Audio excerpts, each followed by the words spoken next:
The Book of Exodus, Chapter 1. These are the names of the sons of Israel who came to Egypt with Jacob, each with his household: Reuben, Simeon, Levi, and Judah; Issachar, Zebulun, and Benjamin; Dan and Naphtali; Gad and Asher. The total number of people born to Jacob was 70. Joseph was already in Egypt. Then Joseph died, and all his brothers, and that whole generation.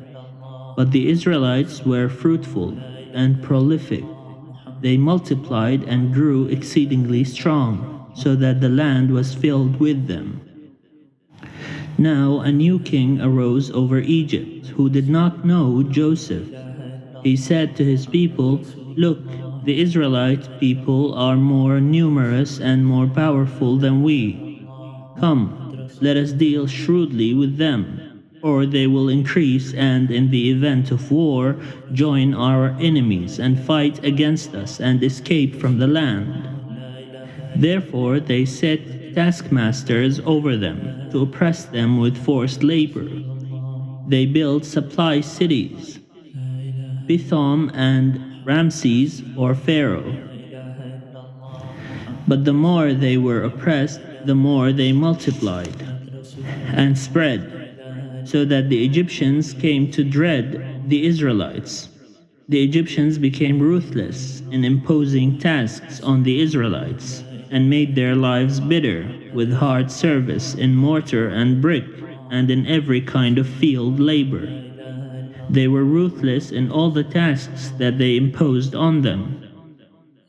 The king of Egypt said to the Hebrew midwives, one of whom was named Shiphrah and the other Puah, "When you act as midwives to the Hebrew women and see them on the birth stool, if it is a boy, kill him, but if it is a girl, she shall live." But the midwives feared God. They did not do as the king of Egypt commanded them, but they let the boys live. So the king of Egypt summoned the midwives and said to them, "Why have you done this and allowed the boys to live?" The midwives said to Pharaoh, "Because the Hebrew women are not like the Egyptian women, for they are vigorous and give birth before the midwives come to them." So God dealt well with the midwives, and the people multiplied and became very strong. And because the midwives feared God, he gave them families. Then Pharaoh commanded all his people, "Every boy that is born to the Hebrews you shall throw into the Nile, but you shall let every girl live." Chapter 2. Now a man from the house of Levi went and married a Levite woman. The woman conceived and bore a child. The woman conceived and bore a son. And when she saw that he was a fine baby, she hid him 3 months. When she could hide him no longer, she got a papyrus basket for him, and plastered it with bitumen and pitch. She put the child in it and placed it among the reeds on the bank of the river. His sister stood at a distance to see what would happen to him. The wife of Pharaoh came down to bathe at the river, while her attendants walked beside the river. She saw the basket among the reeds and sent her maid to bring it. When she opened it, she saw the child. He was crying, and she took pity on him. "This must be one of the Hebrews' children," she said. Then his sister said to Pharaoh's wife, "Shall I go and get you a nurse from the Hebrew women to nurse the child for you?" Pharaoh's wife said to her, "Yes." So the girl went and called the child's mother. Pharaoh's wife said to her, "Take this child and nurse it for me, and I will give you your wages." So the woman took the child and nursed it. When the child grew up, she brought him to Pharaoh's wife, and she took him as her son. She named him Moses, because she said, I drew him out of the water, because he was found between water and tree. Mo-Shah. One day, after Moses had grown up, he went out to his people and saw their forced labor. He saw an Egyptian beating a Hebrew, one of his kinsfolk. He looked this way and that, and seeing no one, he killed the Egyptian and hid him in the sand. He punched the Egyptian and he died. Then he hid him in the sand. When he went out the next day, he saw two Hebrews fighting, and he said to the one who was in the wrong, "Why do you strike your fellow Hebrew?" He answered, "Who made you a ruler and judge over us? Do you mean to kill me as you killed the Egyptian?" Then Moses was afraid and thought, "Surely the thing is known." When Pharaoh heard of it, he sought to kill Moses. But Moses fled from Pharaoh. He settled in the land of Midian and sat down by a well. The priest of Midian had 7 daughters.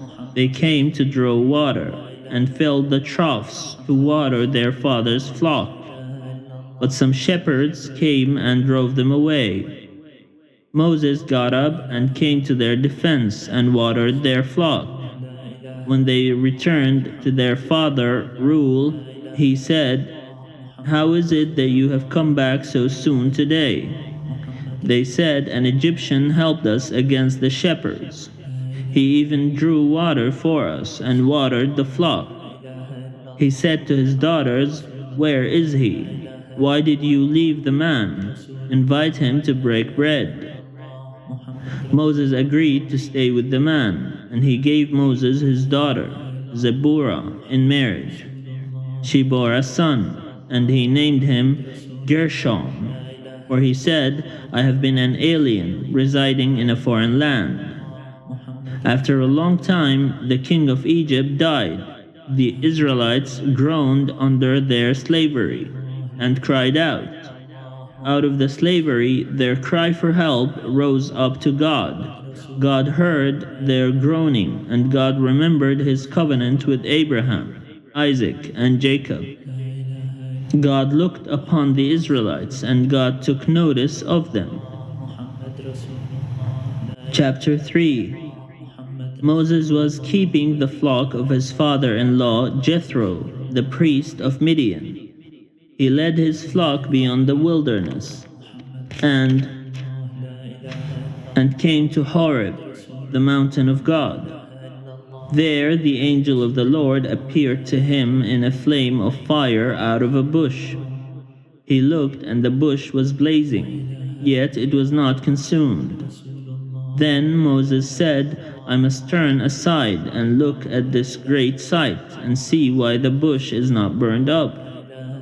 When the Lord saw that he had turned aside to see, God called to him out of the bush, "Moses, Moses." And he said, "Here I am." Then he said, "Come no closer. Remove the sandals from your feet, for the place on which you are standing is holy ground." He said further, "I am God of your father, the God of Abraham, the God of Isaac, and the God of Jacob." And Moses hid his face, for he was afraid to look at God. Then the Lord said, "I have observed the misery of my people who are in Egypt. I have heard their cry on account of their taskmasters. Indeed, I know their sufferings.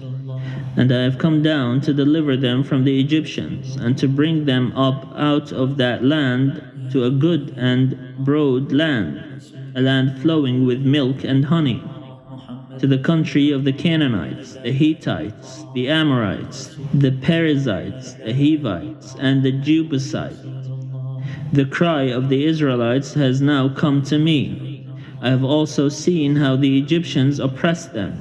So come, I will send you to Pharaoh to bring my people, the Israelites, out of Egypt." But Moses said to God, "Who am I that I should go to Pharaoh and bring the Israelites out of Egypt?" He said, I will be with you, and this shall be the sign for you that it is I who sent you. When you have brought the people out of Egypt, you shall worship God on this mountain. But Moses said to God, if I come to the Israelites and say to them, the God of your ancestors has sent me to you, and they ask me, what is his name, what shall I say to them?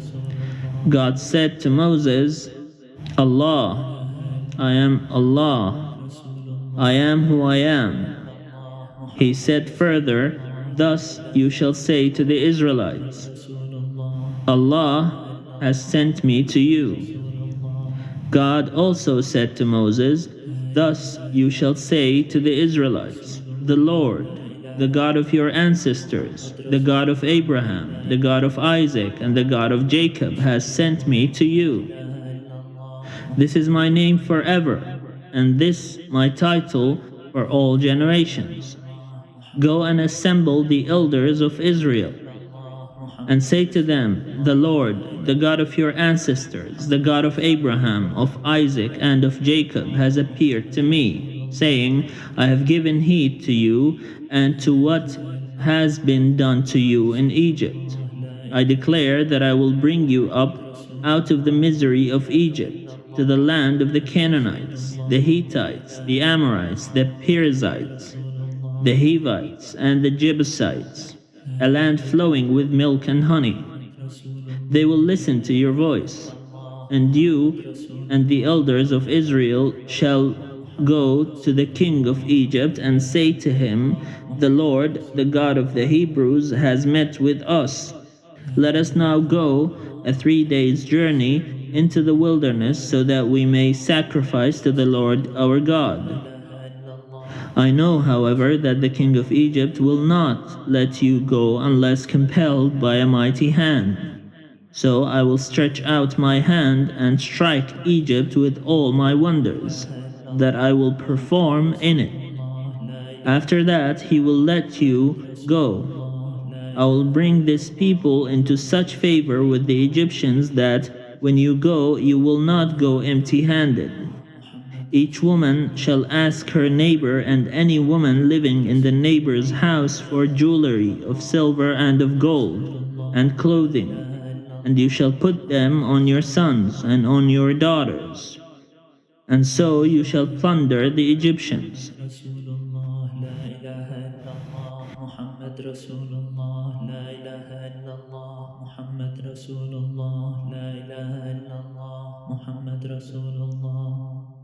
Chapter 4. Then Moses answered, but suppose they do not believe me or listen to me, but say, the Lord did not appear to you. The Lord said to him, what is this in your hand? He said, a staff. And he said, throw it on the ground. So he threw the staff on the ground, and it became a snake, and Moses drew back from it. Then the Lord said to Moses, reach out your hand and seize it by the tail. So he reached out his hand and grasped it, and it became a staff in his hand, so that they may believe that the Lord, the God of their ancestors, the God of Abraham, the God of Isaac, and the God of Jacob, has appeared to you. Again the Lord said to him, put your hand inside your cloak. He put his hand into his cloak, and when he took it out, his hand was leprous, as white as snow. Then God said, put your hand back into your cloak. So he put his hand back into his cloak, and when he took it out, it was restored like the rest of his body. If they will not believe you or heed the first sign, they may believe the second sign. If they will not believe even these 2 signs or heed you, you shall take some water from the Nile and pour it on the dry ground, and the water that you shall take from the Nile will become blood on the dry ground.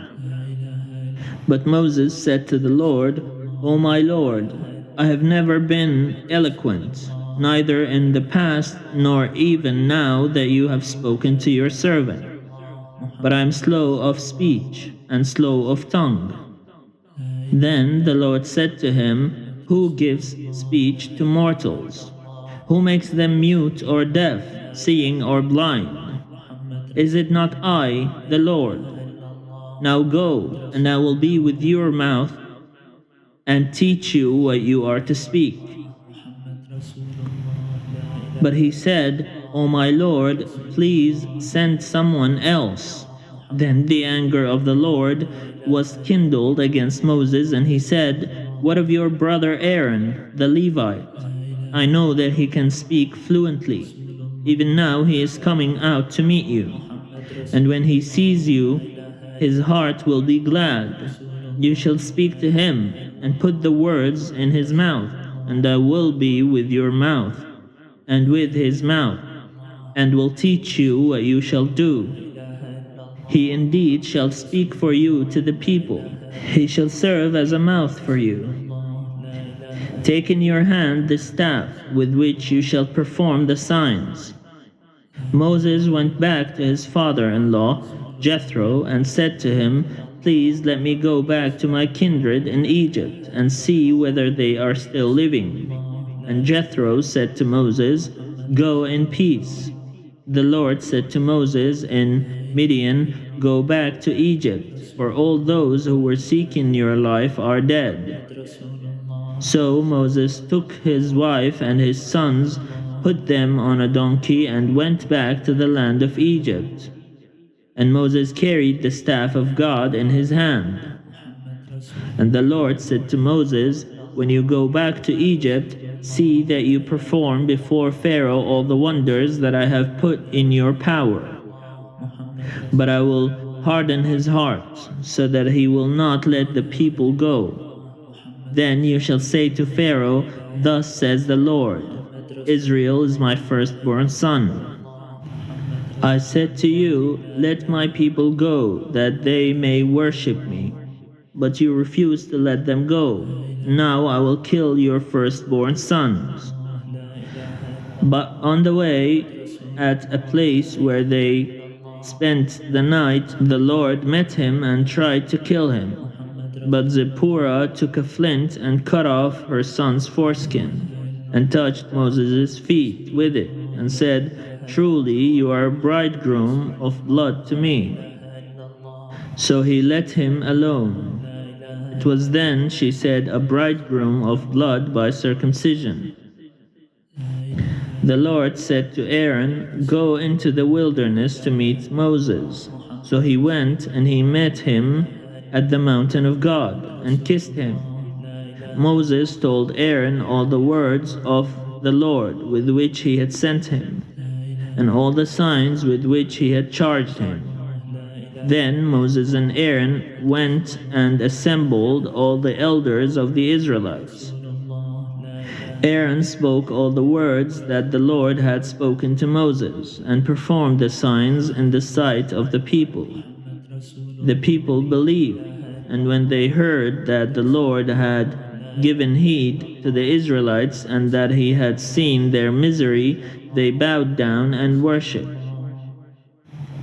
Chapter 5. Afterward, Moses and Aaron went to Pharaoh and said, Thus says the Lord, the God of Israel, Let my people go, so that they may celebrate a festival to me in the wilderness. But Pharaoh said, Who is the Lord, that I should heed him and let Israel go? I do not know the Lord, and I will not let Israel go. Then they said, The God of the Hebrews has revealed himself to us. Let us go a 3 days' journey into the wilderness to sacrifice to the Lord our God, or he will fall upon us with the pestilence or sword. But the king of Egypt said to them, Moses and Aaron, why are you taking the people away from their work? Get to your labors. Pharaoh continued, Now they are more numerous than the people of the land, and yet you want them to stop working? That same day Pharaoh commanded the taskmasters of the people, as well as their supervisors, "You shall no longer give the people straw to make bricks, as before. Let them go and gather straw for themselves. But you shall require of them the same quantity of bricks as they have made previously. Do not diminish it, for they are lazy. This is why they cry, 'Let us go and offer sacrifice to our God.' Let heavier work be laid on them. Then they will labor at it and pay no attention to deceptive words." So the taskmasters and the supervisors of the people went out and said to the people, "Thus says Pharaoh, I will not give you straw. Go and get your straw yourselves, wherever you can find it. But your work will not be lessened in the least." So the people scattered throughout the land of Egypt to gather stubble for straw. The taskmasters were urgent, saying, "Complete your work, the same daily assignment as when you were given straw."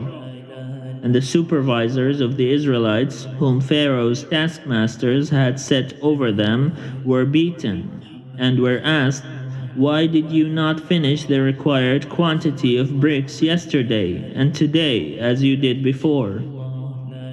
Then the Israelite supervisors came to Pharaoh and cried, "Why do you treat your servants like this?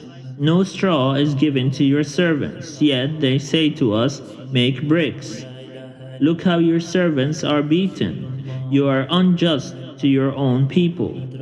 He said, "You are lazy, lazy. This is why you say, 'Let us go and sacrifice to the Lord.' Go now and work, for no straw shall be given you, but you shall still deliver the same number of bricks." The Israelite supervisors saw that they were in trouble when they were told, "You shall not lessen your daily number of bricks." As they left Pharaoh, they came upon Moses and Aaron, who were waiting to meet them.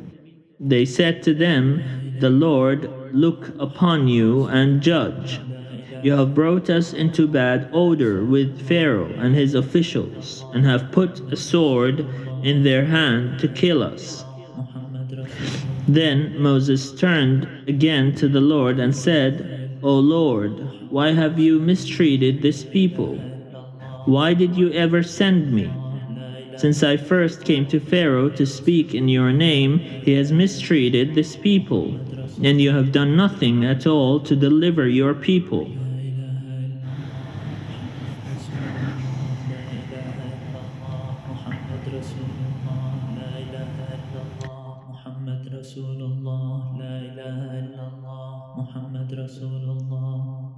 Chapter 6. Then the Lord said to Moses, "Now you shall see what I will do to Pharaoh. Indeed, by a mighty hand he will let them go. By a mighty hand he will drive them out of this land." God also spoke to Moses and said to him, "I am the Lord. I appeared to Abraham, Isaac, and Jacob as God Almighty. But by my name, the Lord, I did not make myself known to them.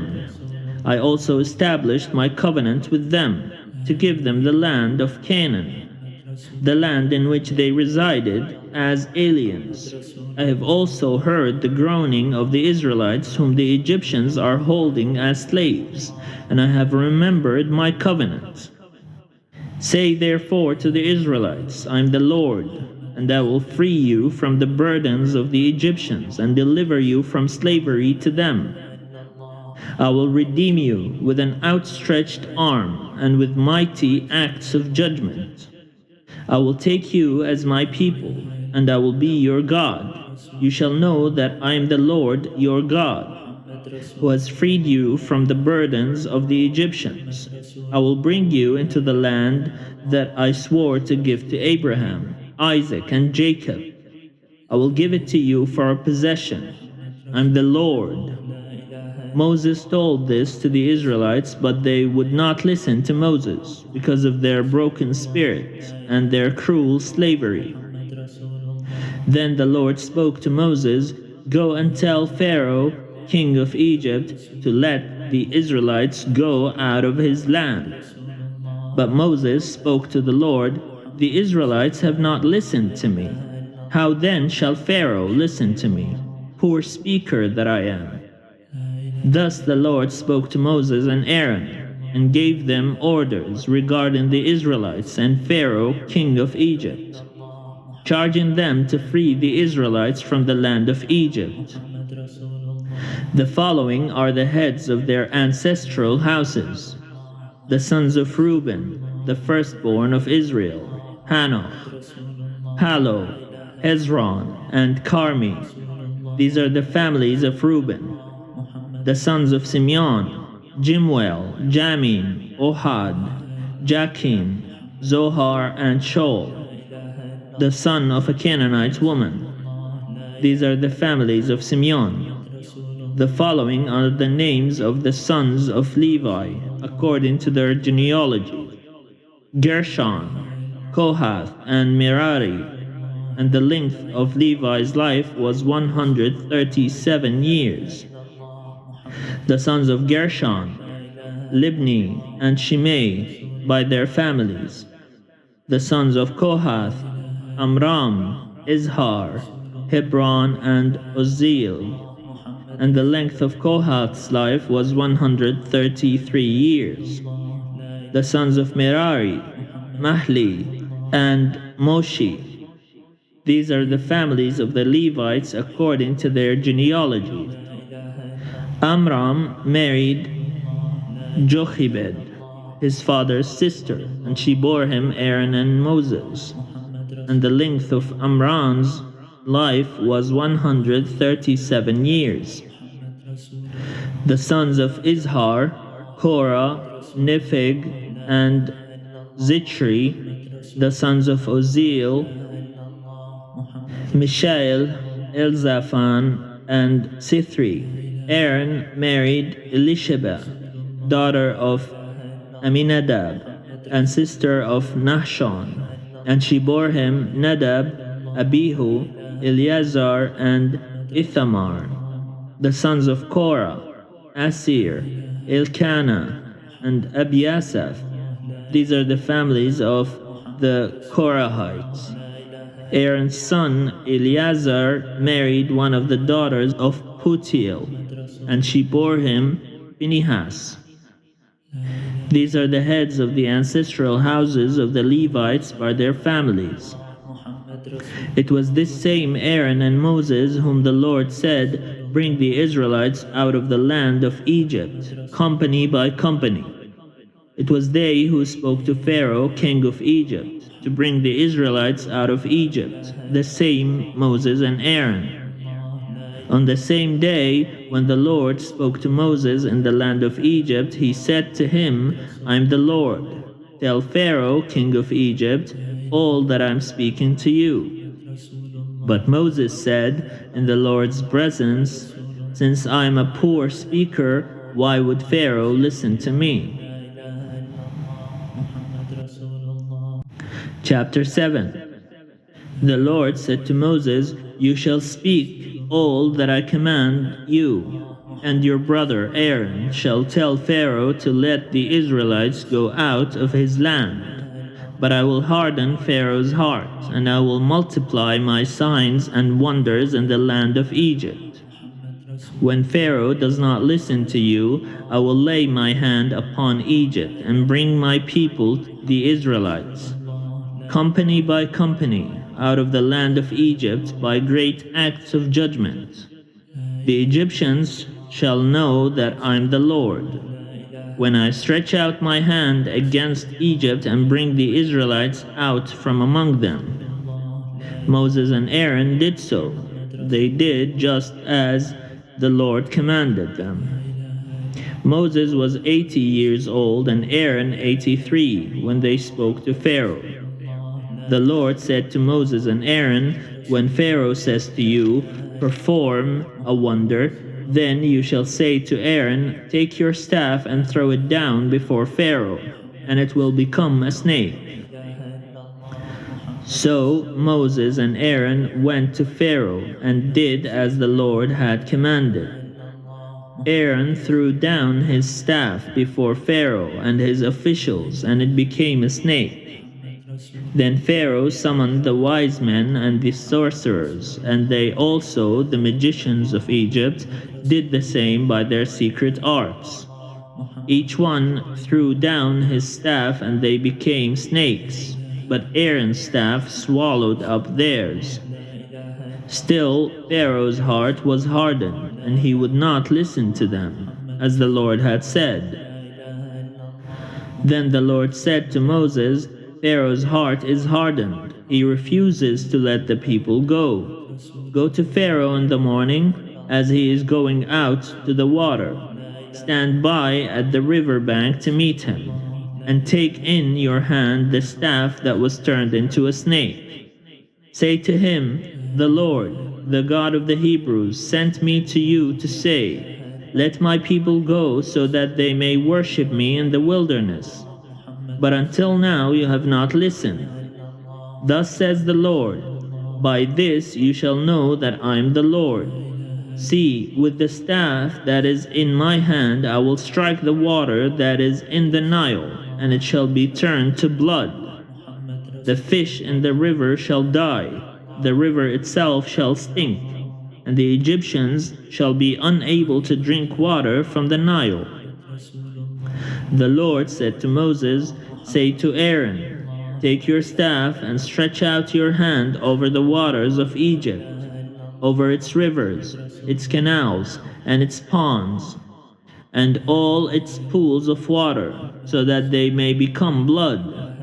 And there shall be blood throughout the whole land of Egypt, even in vessels of wood and in vessels of stone. Moses and Aaron did just as the Lord commanded. In the sight of Pharaoh and of his officials, he lifted up the staff and struck the water in the river, and all the water in the river was turned into blood, and the fish in the river died.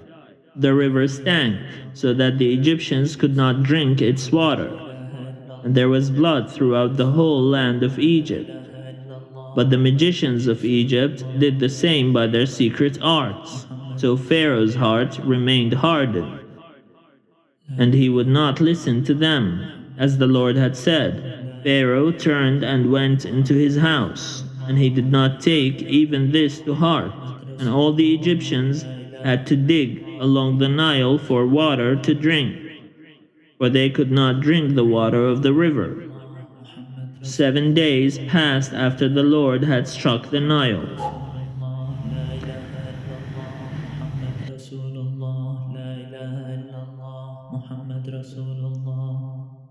Chapter 8. Then the Lord said to Moses, go to Pharaoh, and say to him, thus says the Lord, let my people go, so that they may worship me. If you refuse to let them go, I will plague your whole country with frogs. The river shall swarm with frogs. They shall come up into your palace, into your bedchamber, and your bed, and into the houses of your officials and of your people, and into your ovens and your kneading bowls. The frogs shall come up on you and on your people and on all your officials. And the Lord said to Moses, say to Aaron, stretch out your hand with your staff over the rivers, the canals, and the pools, and make frogs come up on the land of Egypt. So Aaron stretched out his hand over the waters of Egypt, and the frogs came up and covered the land of Egypt. But the magicians did the same by their secret arts, and brought frogs up on the land of Egypt. Then Pharaoh called Moses and Aaron and said, pray to the Lord to take away the frogs from me and my people, and I will let the people go to sacrifice to the Lord. Moses said to Pharaoh, kindly tell me when I am to pray for you and for your officials and for your people, that the frogs may be removed from you and your houses, and be left only in the Nile." And he said, "Tomorrow." Moses said, "As you say, so that you may know that there is no one like the Lord our God. The frogs shall leave you and your houses and your officials and your people. They shall be left only in the Nile." Then Moses and Aaron went out from Pharaoh, and Moses cried out to the Lord concerning the frogs that he had brought upon Pharaoh. And the Lord did as Moses requested.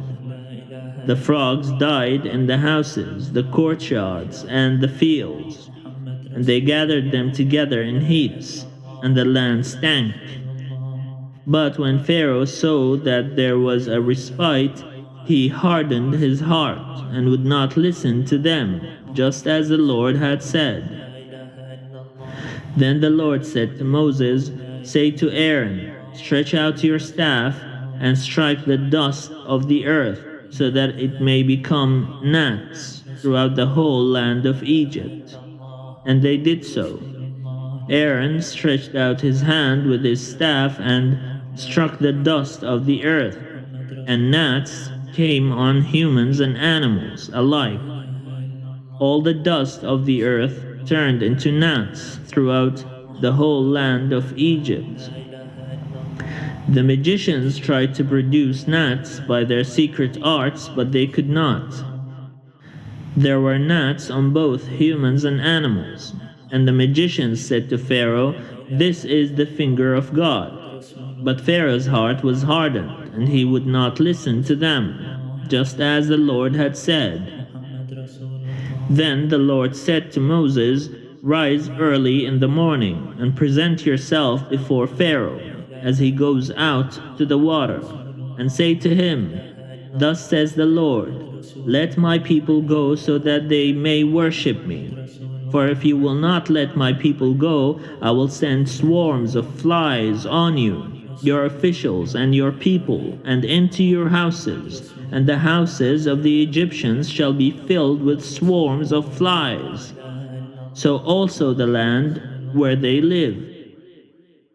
But on that day I will set apart the land of Goshen, where my people live, so that no swarms of flies shall be there, that you may know that I, the Lord, am in this land. Thus I will make a distinction between my people and your people. This sign shall appear tomorrow." The Lord did so, and great swarms of flies came into the house of Pharaoh and into his officials' houses. In all of Egypt, the land was ruined because of the flies. Then Pharaoh summoned Moses and Aaron and said, "Go, sacrifice to your God within the land." But Moses said, "It would not be right to do so, for the sacrifices that we offer to the Lord our God are offensive to the Egyptians. If we offer in the sight of the Egyptians sacrifices that are offensive to them, will they not stone us? We must go a 3 days' journey into the wilderness and sacrifice to the Lord our God as he commanded us." So Pharaoh said, "I will let you go to sacrifice to the Lord your God in the wilderness, provided you do not go very far away. Pray for me."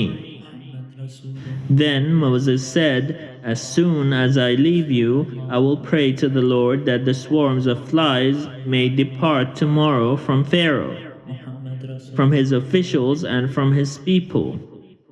Only do not let Pharaoh again deal falsely by not letting the people go to sacrifice to the Lord."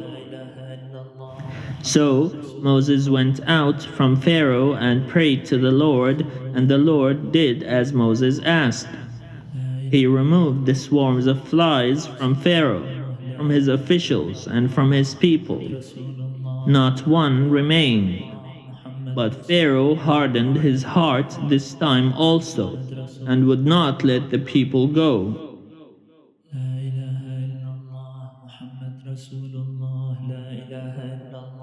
محمد رسول الله لا إله إلا الله محمد رسول الله لا إله إلا الله محمد رسول الله. Chapter 9. Then the Lord said to Moses, Go to Pharaoh and say to him, Thus says the Lord, the God of the Hebrews, Let my people go so that they may worship me. For if you refuse to let them go and still hold them, the hand of the Lord will strike with a deadly pestilence your livestock in the field, the horses, the donkeys, the camels, the herds, and the flocks. But the Lord will make a distinction between the livestock of Israel and the livestock of Egypt, so that nothing shall die of all that belongs to the Israelites. The Lord set a time, saying, Tomorrow the Lord will do this thing in the land. And on the next day the Lord did so. All the livestock of the Egyptians died, but of the livestock of the Israelites not one died. Pharaoh inquired and found that not one of the livestock of the Israelites was dead. But the heart of Pharaoh was hardened, and he would not let the people go. Then the Lord said to Moses and Aaron, Take handfuls of soot from the kiln, and let Moses throw it in the air in the sight of Pharaoh.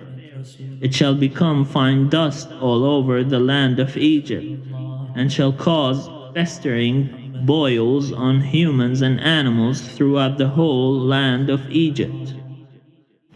So they took soot from the kiln and stood before Pharaoh, and Moses threw it in the air, and it caused festering boils on humans and animals. The magicians could not stand before Moses because of the boils, for the boils afflicted the magicians as well as all the Egyptians.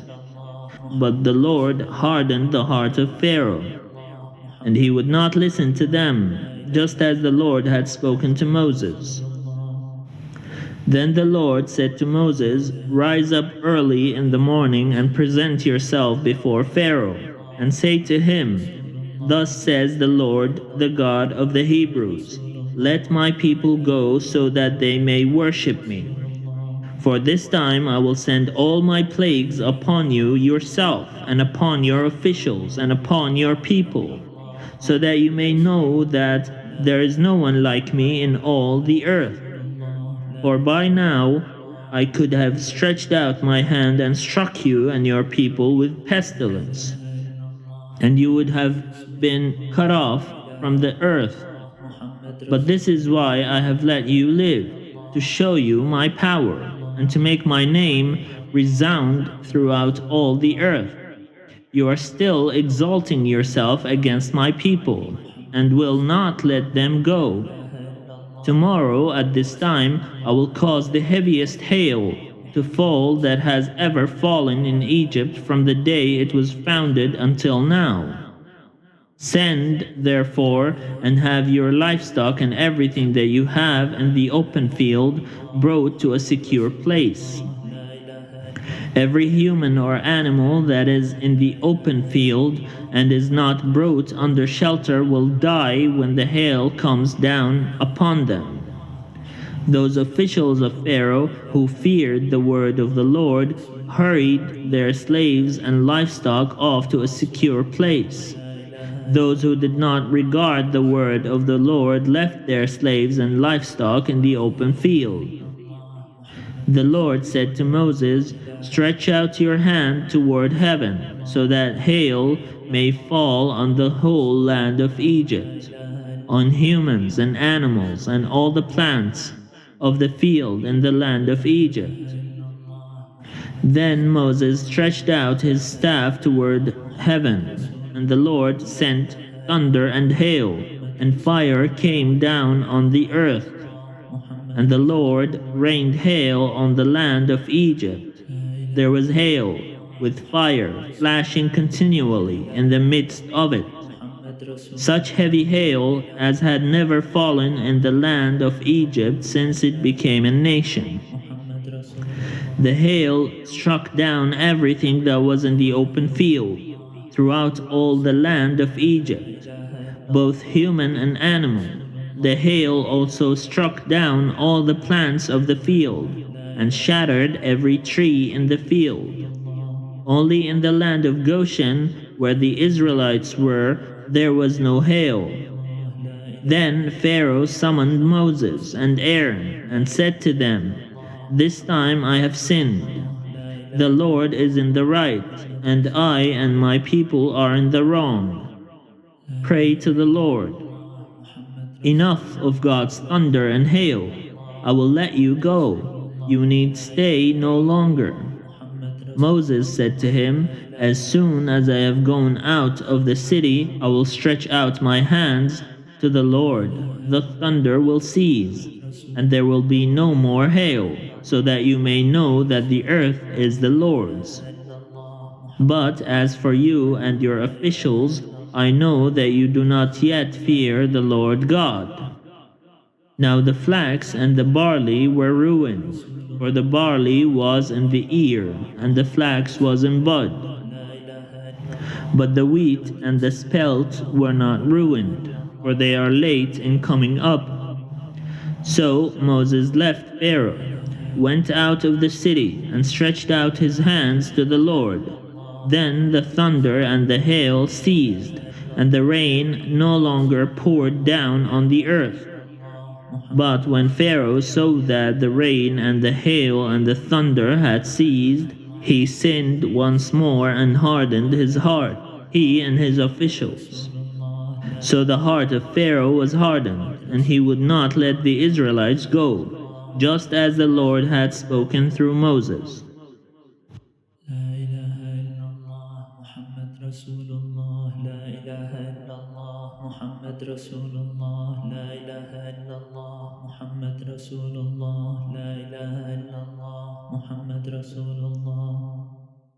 Chapter 10. Then the Lord said to Moses, "Go to Pharaoh, for I have hardened his heart and the heart of his officials, in order that I may show these signs of mine among them, and that you may tell your children and grandchildren how I have made fools of the Egyptians, and what signs I have done among them, so that you may know that I am the Lord."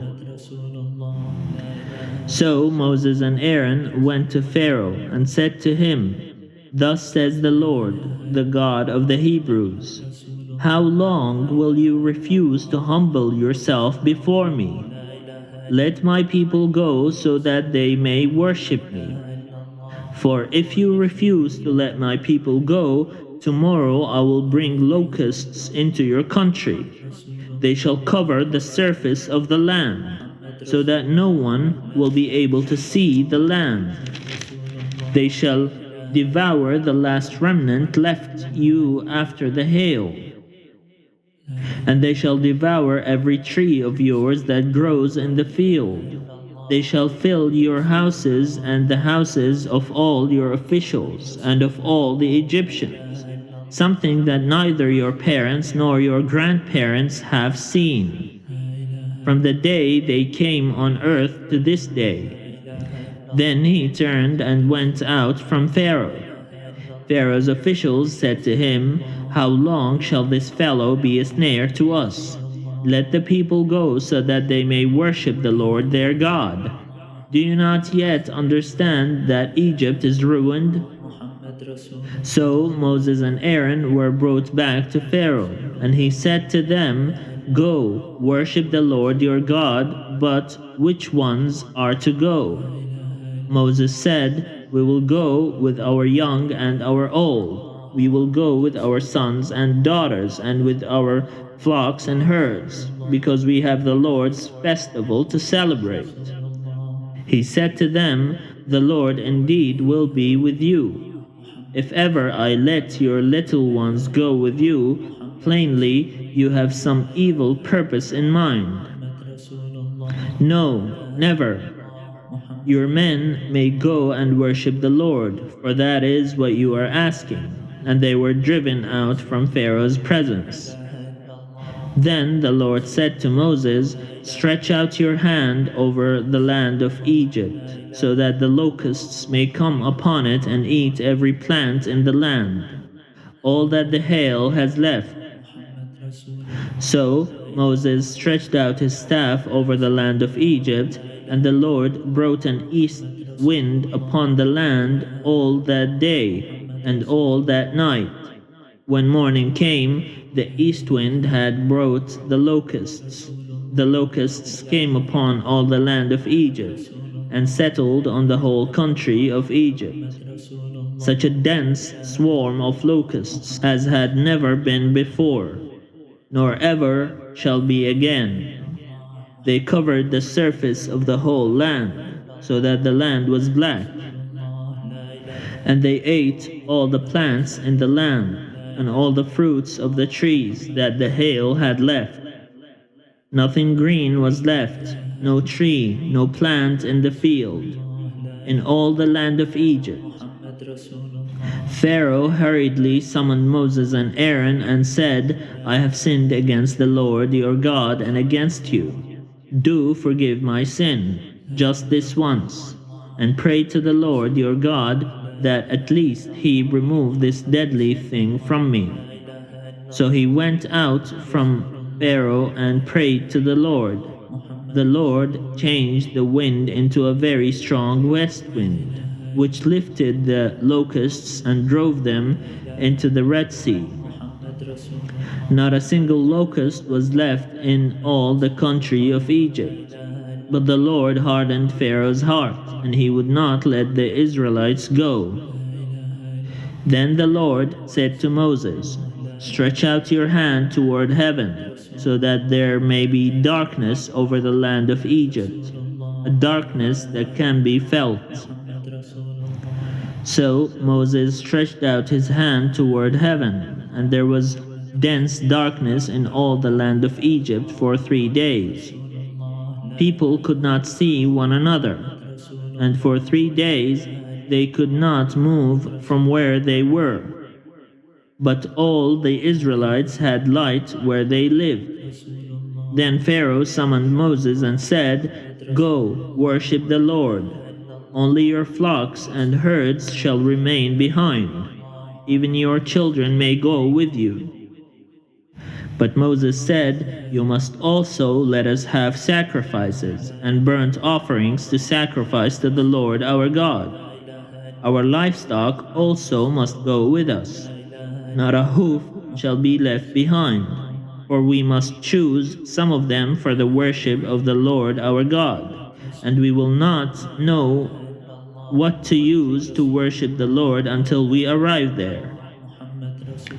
But the Lord hardened Pharaoh's heart, and he was unwilling to let them go. Then Pharaoh said to them, "Get away from me. Take care that you do not see my face again, for on the day you see my face you shall die." Moses said, "Just as you say, I will never see your face again."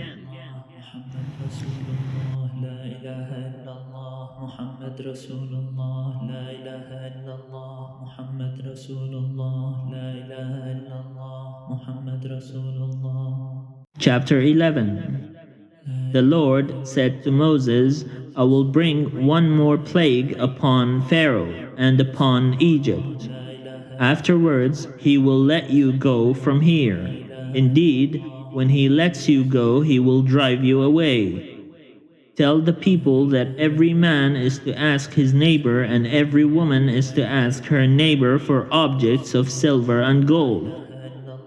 The Lord gave the people favor in the sight of the Egyptians. Moreover, Moses himself was a man of great importance in the land of Egypt, in the sight of Pharaoh's officials and in the sight of the people. Moses said, "Thus says the Lord, about midnight I will go out through Egypt. Every firstborn in the land of Egypt shall die, from the firstborn of Pharaoh who sits on the throne to the firstborn of the female slave who is behind the handmill, and all the firstborn of the livestock. Then there will be a loud cry throughout the whole land of Egypt, such as has never been or will ever be again. But not a dog shall growl at any of the Israelites, not at people, not at animals, so that you may know that the Lord makes a distinction between Egypt and Israel. Then all these officials of yours shall come down to me and bow low to me, saying, "Leave us, you and all the people who follow you." After that I will leave. And in hot anger he left Pharaoh.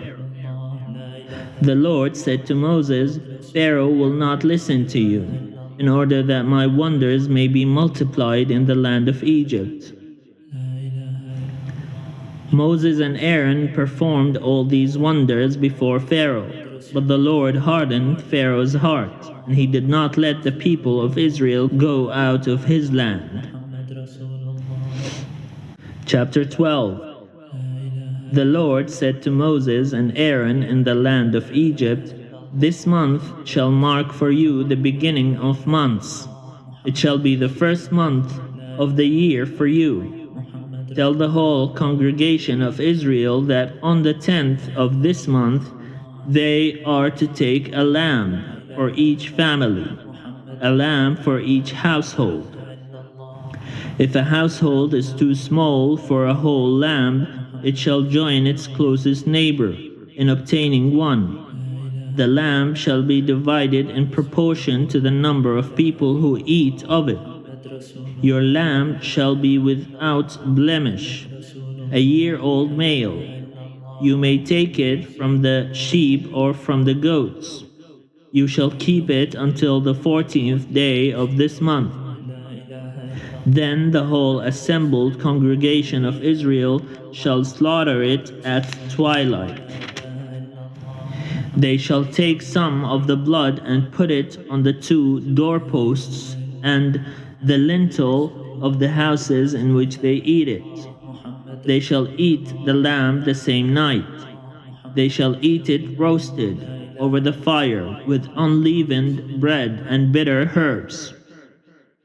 Do not eat any of it raw or boiled in water, but roasted over the fire, with its head, legs, and inner organs. You shall let none of it remain until the morning. Anything that remains until the morning you shall burn. This is how you shall eat it: your loins girded, your sandals on your feet, and your staff in your hand. And you shall eat it hurriedly. It is the Passover of the Lord. For I will pass through the land of Egypt that night, and I will strike down every firstborn in the land of Egypt, both human beings and animals. On all the gods of Egypt I will execute judgment. I am the Lord. The blood shall be a sign for you on the houses where you live. When I see the blood, I will pass over you, and no plague shall destroy you when I strike the land of Egypt. This day shall be a day of remembrance for you. You shall celebrate it as a festival to the Lord. Throughout your generations you shall observe it as a perpetual ordinance. 7 days you shall eat unleavened bread. On the first day you shall remove leaven from your houses, for whoever eats leavened bread from the first day until the 7th day shall be cut off from Israel. On the first day you shall hold a solemn assembly, and on the 7th day a solemn assembly. No work shall be done on those days, only what everyone must eat. That alone may be prepared by you. You shall observe the festival of unleavened bread. For on this very day I brought your companies out of the land of Egypt. You shall observe this day throughout your generations as a perpetual ordinance. In the first month, from the evening of the 14th day until the evening of the 21st day, you shall eat unleavened bread. For 7 days no leaven shall be found in your houses. For whoever eats what is leavened shall be cut off from the congregation of Israel, whether an alien or a native of the land. You shall eat nothing leavened. In all your settlements you shall eat unleavened bread. Then Moses called all the elders of Israel and said to them, Go, select lambs for your families, and slaughter the Passover lamb. Take a bunch of hyssop, dip it in the blood that is in the basin, and touch the lintel and the 2 doorposts with the blood in the basin. None of you shall go outside the door of your house until morning, for the Lord will pass through to strike down the Egyptians.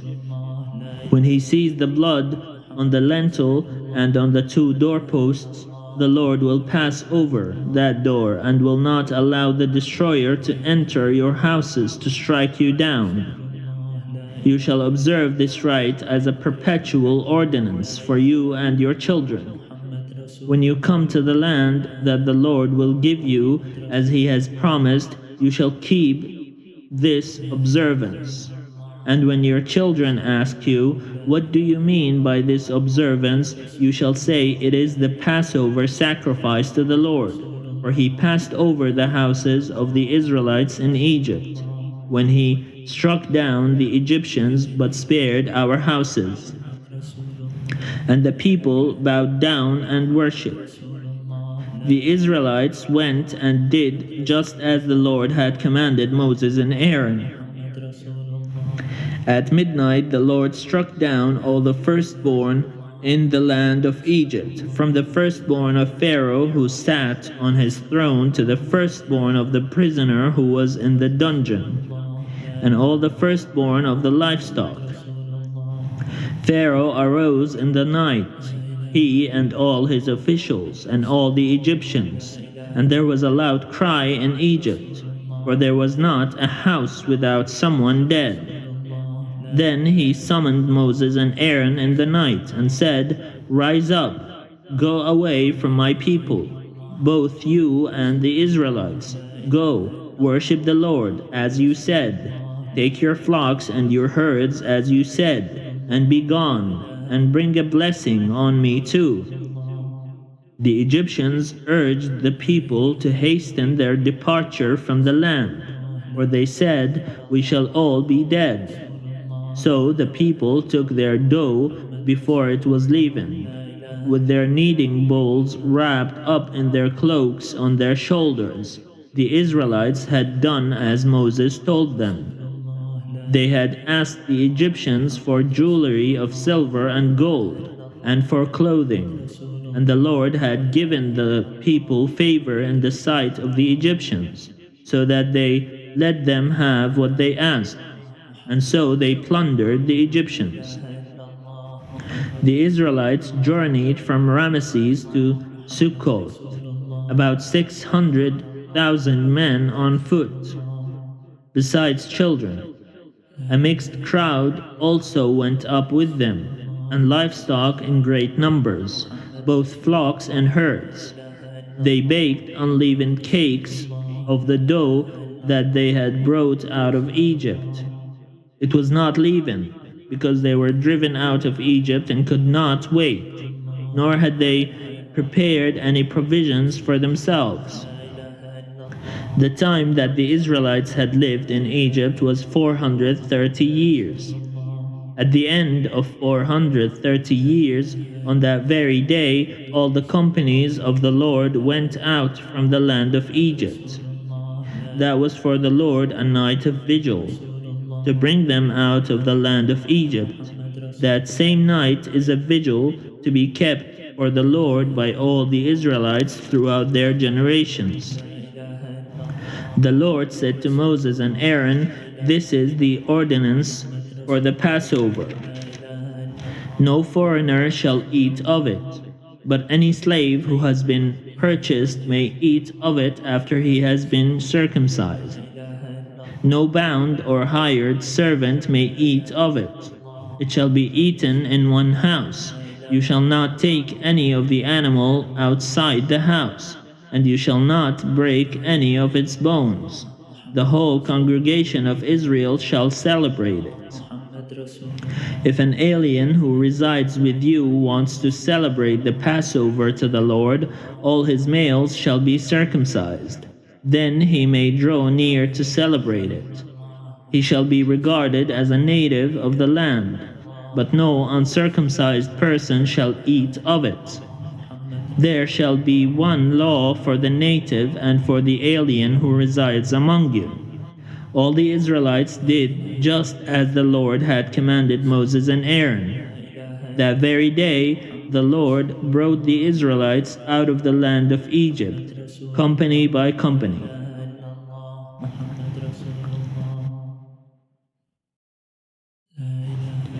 Chapter 13. The Lord said to Moses, "Consecrate to me all the firstborn, whatever is the first, to open the womb among the Israelites, of human beings and animals, is mine." Moses said to the people, "Remember this day on which you came out of Egypt, out of the house of slavery, because the Lord brought you out from there by strength of hand. No leavened bread shall be eaten. Today, in the month of Abib, you are going out, when the Lord brings you into the land of the Canaanites, the Hittites, the Amorites, the Hivites, and the Jebusites, which he swore to your ancestors to give you, a land flowing with milk and honey. You shall keep this observance in this month. 7 days you shall eat unleavened bread, and on the 7th day there shall be a festival to the Lord. Unleavened bread shall be eaten for 7 days. No leavened bread shall be seen in your possession, and no leaven shall be seen among you in all your territory. You shall tell your child on that day, "It is because of what the Lord did for me when I came out of Egypt." It shall serve for you as a sign on your hand and as a reminder on your forehead, so that the teaching of the Lord may be on your lips. For with a strong hand the Lord brought you out of Egypt. You shall keep this ordinance at its proper time from year to year. When the Lord has brought you into the land of the Canaanites, as he swore to you and your ancestors, and has given it to you, you shall set apart to the Lord all that first opens the womb. All the firstborn of your livestock that are males shall be the Lord's. But every firstborn donkey you shall redeem with a sheep. If you do not redeem it, you must break its neck. Every firstborn male among your children you shall redeem. When in the future your child asks you, "What does this mean?" you shall answer, "By strength of hand the Lord brought us out of Egypt, from the house of slavery." When Pharaoh stubbornly refused to let us go, the Lord killed all the firstborn in the land of Egypt, from human firstborn to the firstborn of animals. Therefore I sacrifice to the Lord every male that first opens the womb, but every firstborn of my sons I redeem. It shall serve as a sign on your hand and as an emblem on your forehead that by strength of hand the Lord brought us out of Egypt. When Pharaoh let the people go, God did not lead them by way of the land of the Philistines, although that was nearer. For God thought, if the people face war, they may change their minds and return to Egypt. So God led the people by the roundabout way of the wilderness toward the Red Sea. The Israelites went up out of the land of Egypt, prepared for battle. And Moses took with him the bones of Joseph, who had required a solemn oath of the Israelites, saying, "God will surely take notice of you, and then you must carry my bones with you from here." They set out from Sukkoth and camped at Etham, on the edge of the wilderness. The Lord went in front of them in a pillar of cloud by day to lead them along the way, and in a pillar of fire by night to give them light, so that they might travel by day and by night. Neither the pillar of cloud by day nor the pillar of fire by night left its place in front of the people.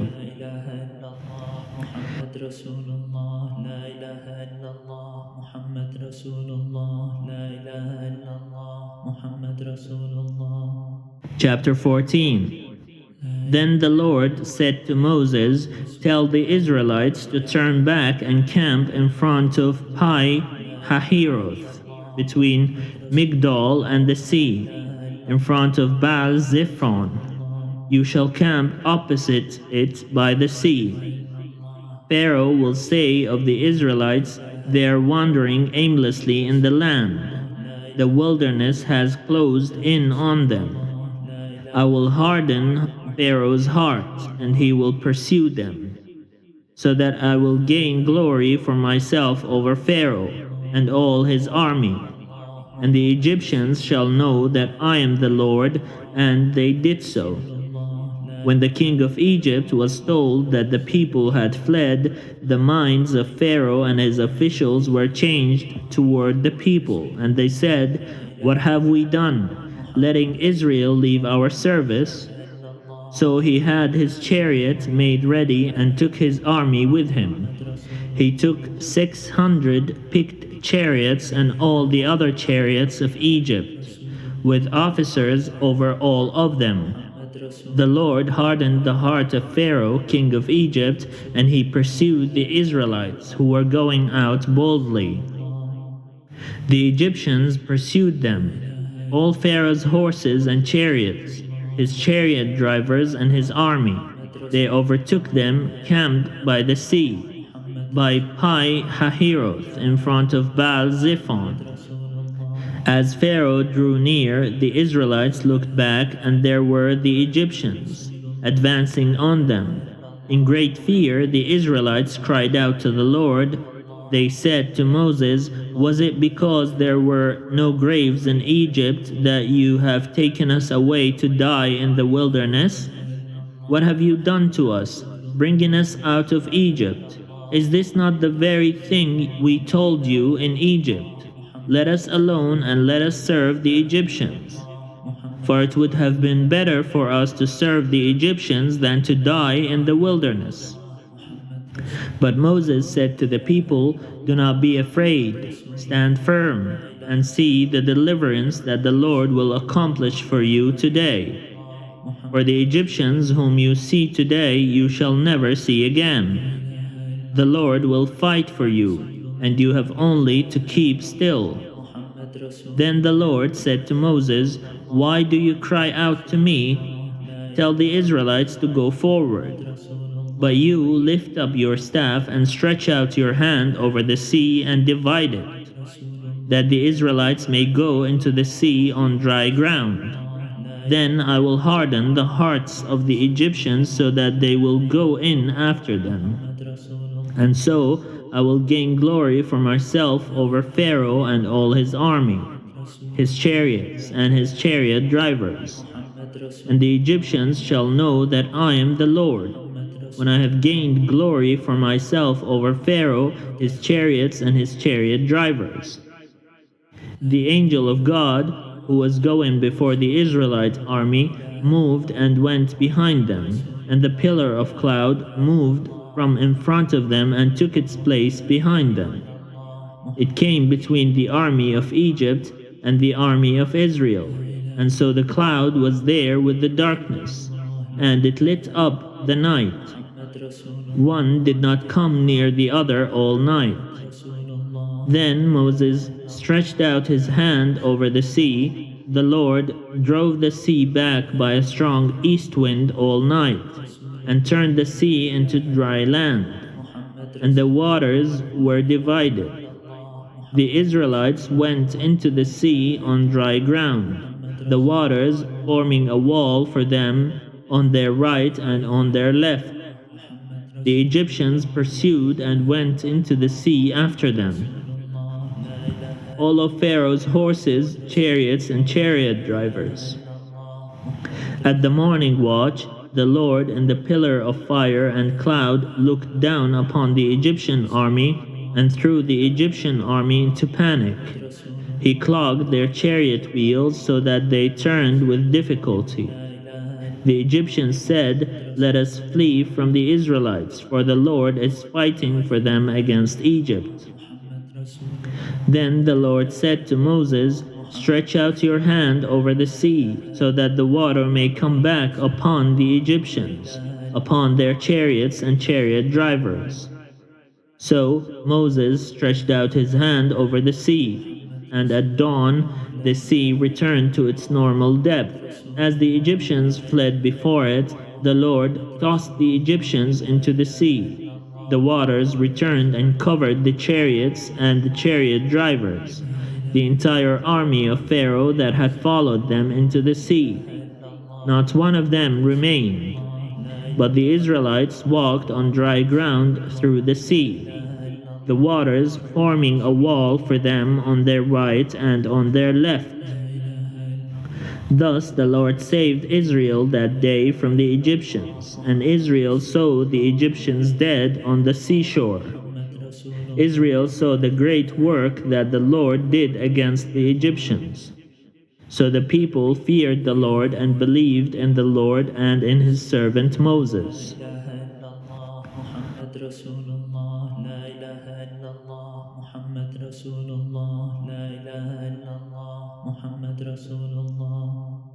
Chapter 15. Then Moses and the Israelites sang this song to the Lord. I will sing to the Lord, for he has triumphed gloriously. Horse and rider he has thrown into the sea. The Lord is my strength and my might, and he has become my salvation. This is my God, and I will praise him. My father's God, and I will exalt him. The Lord is a warrior. The Lord is his name. Pharaoh's chariots and his army he cast into the sea. His picked officers were sunk in the Red Sea. The floods covered them. They went down into the depths like a stone. Your right hand, O Lord, glorious in power, your right hand, O Lord, shattered the enemy. In the greatness of your majesty you overthrew your adversaries. You sent out your fury, it consumed them like stubble. At the blast of your nostril the waters piled up. The floods stood up in a heap. The deeps congealed in the heart of the sea. The enemy said, I will pursue, I will overtake. I will divide the spoil, my desire shall have its fill of them. I will draw my sword, my hand shall destroy them. You blew with your wind, the sea covered them. They sank like lead in the mighty water. Who is like you, O Lord? Who is like you, majestic in holiness, awesome in splendor, doing wonders? You stretched out your right hand, the earth swallowed them. In your steadfast love you led the people whom you redeemed. You guided them by your strength to your holy abode. The peoples heard, they trembled. Pangs seized the inhabitants of Philistia. Then the chiefs of Edom were dismayed. Trembling seized the leaders of Moab. All the inhabitants of Canaan melted away. Terror and dread fell upon them. By the might of your arm they became still as a stone. Until your people, O Lord, passed by, until the people whom you acquired passed by. You brought them in and planted them on the mountain of your own possession, the place, O Lord, that you made your abode. The sanctuary, O Lord, that your hands have established. The Lord will reign forever and ever. When the horses of Pharaoh with his chariots and his chariot drivers went into the sea, the Lord brought back the waters of the sea upon them. But the Israelites walked through the sea on dry ground. Then Aaron's sister took a tambourine in her hand, and all the women went out after her with tambourines and with dancing. And she sang to them, "Sing to the Lord, for he has triumphed gloriously. Horse and rider he has thrown into the sea." Then Moses ordered Israel to set out from the Red Sea, and they went into the wilderness of Shur. They went 3 days in the wilderness and found no water. When they came to Marah, they could not drink the water of Marah because it was bitter. That is why it was called Marah. And the people complained against Moses, saying, "What shall we drink?" He cried out to the Lord, and the Lord showed him a piece of wood. He threw it into the water, and the water became sweet. There the Lord made for them a statute and an ordinance, and there he put them to the test. He said, "If you will listen carefully to the voice of the Lord your God, and do what is right in his sight, and give heed to his commandments, and keep all his statutes, I will not bring upon you any of the diseases that I brought upon the Egyptians, for I am the Lord who heals you." Then they came to Elim, where there were 12 springs of water and 70 palm trees, and they camped there by the water.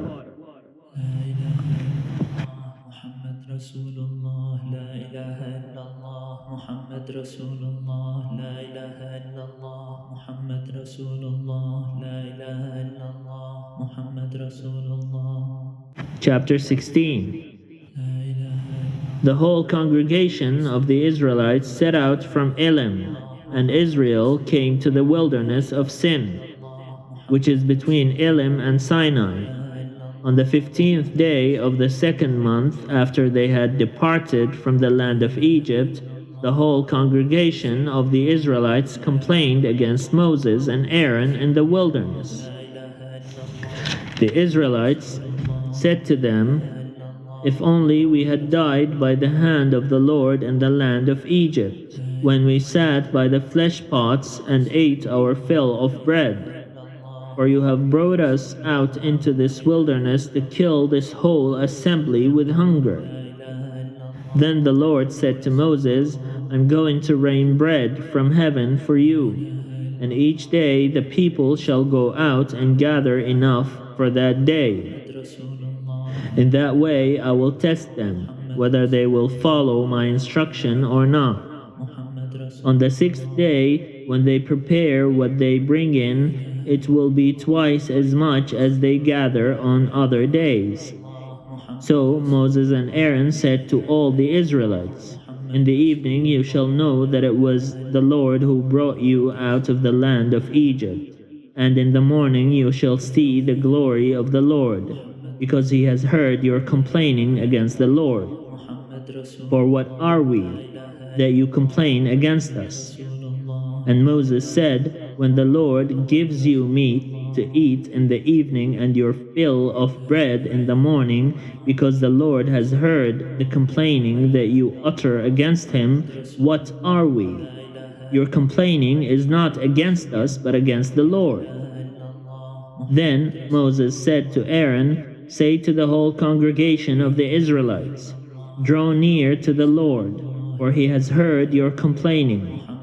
And as Aaron spoke to the whole congregation of the Israelites, they looked towards the wilderness, and the glory of the Lord appeared in the cloud.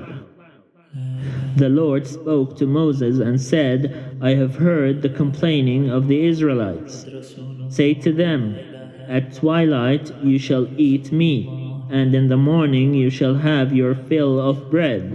Then you shall know that I am the Lord your God.'" In the evening, quails came up and covered the camp, and in the morning there was a layer of dew around the camp. When the layer of dew lifted, there on the surface of the wilderness was a fine, flaky substance, as fine as frost on the ground. When the Israelites saw it, they said to one another, "What is it?" for they did not know what it was. Moses said to them, "It is the bread that the Lord has given you to eat, manna. This is what the Lord has commanded. Gather as much of it as each of you needs, an omer to a person according to the number of persons, all providing for those in their own tents." The Israelites did so, some gathering more, some less. But when they measured it with an omer, those who gathered much had nothing over, and those who gathered little had no shortage. They gathered as much as each of them needed. And Moses said to them, "Let no one leave any of it over until morning." But they did not listen to Moses. Some left part of it until morning, and it bred worms and became foul. And Moses was angry with them. Morning by morning they gathered it as much as each needed. But when the sun grew hot, it melted. On the 6th day they gathered twice as much food, 2 omers apiece. When all the leaders of the congregation came and told Moses, he said to them, "This is what the Lord has commanded. Tomorrow is a day of solemn rest, a holy Sabbath to the Lord. Bake what you want to bake and boil what you want to boil, and all that is left over put aside to be kept until morning." So they put it aside until morning, as Moses commanded them, and it did not become foul, and there were no worms in it. Moses said, "Eat it today, for today is a Sabbath to the Lord. Today you will not find it in the field. 6 days you shall gather it, but on the 7th day, which is a Sabbath, there will be none." On the 7th day, some of the people went out to gather, and they found none. The Lord said to Moses, "How long will you refuse to keep my commandments and instructions?"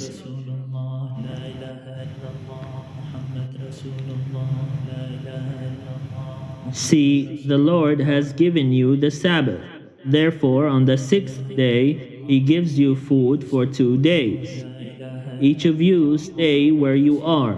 Do not leave your place on the 7th day. So the people rested on the 7th day. The house of Israel called it manna. It was like coriander seed, white, and the taste of it was like wafers made with honey.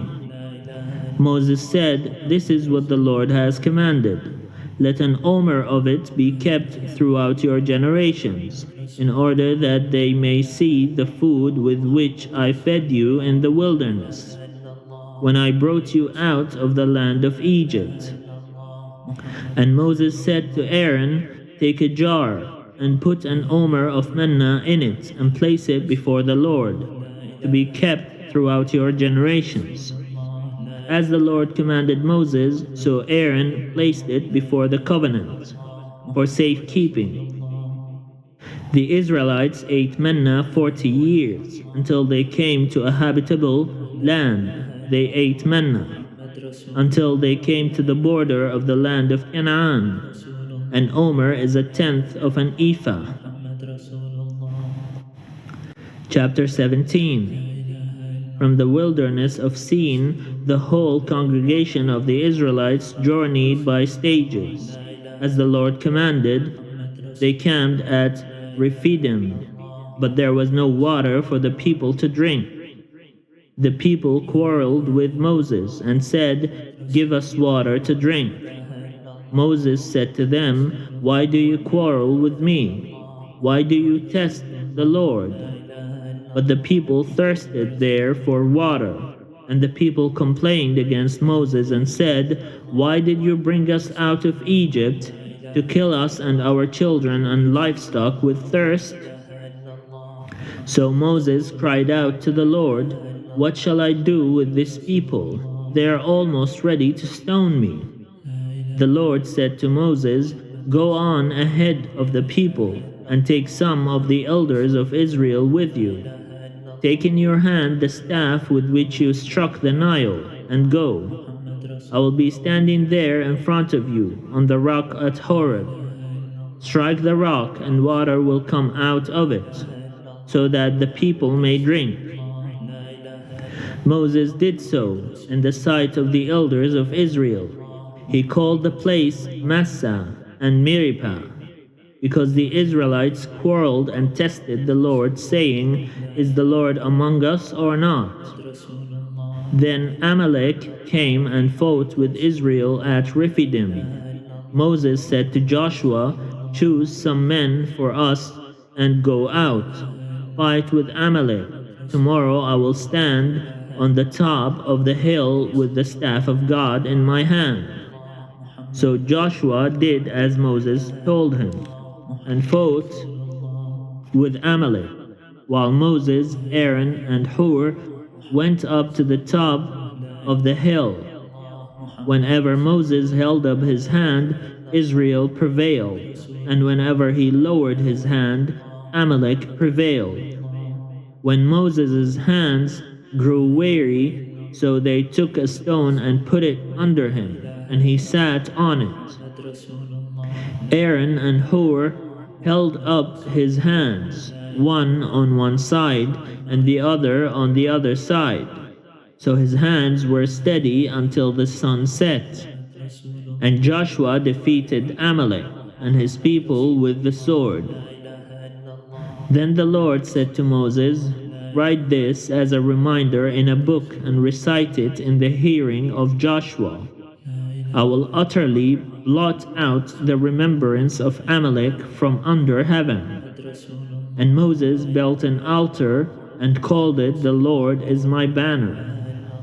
He said, "A hand upon the banner of the Lord.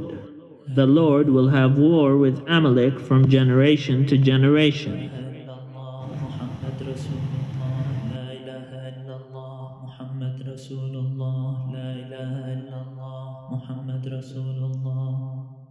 Chapter 18.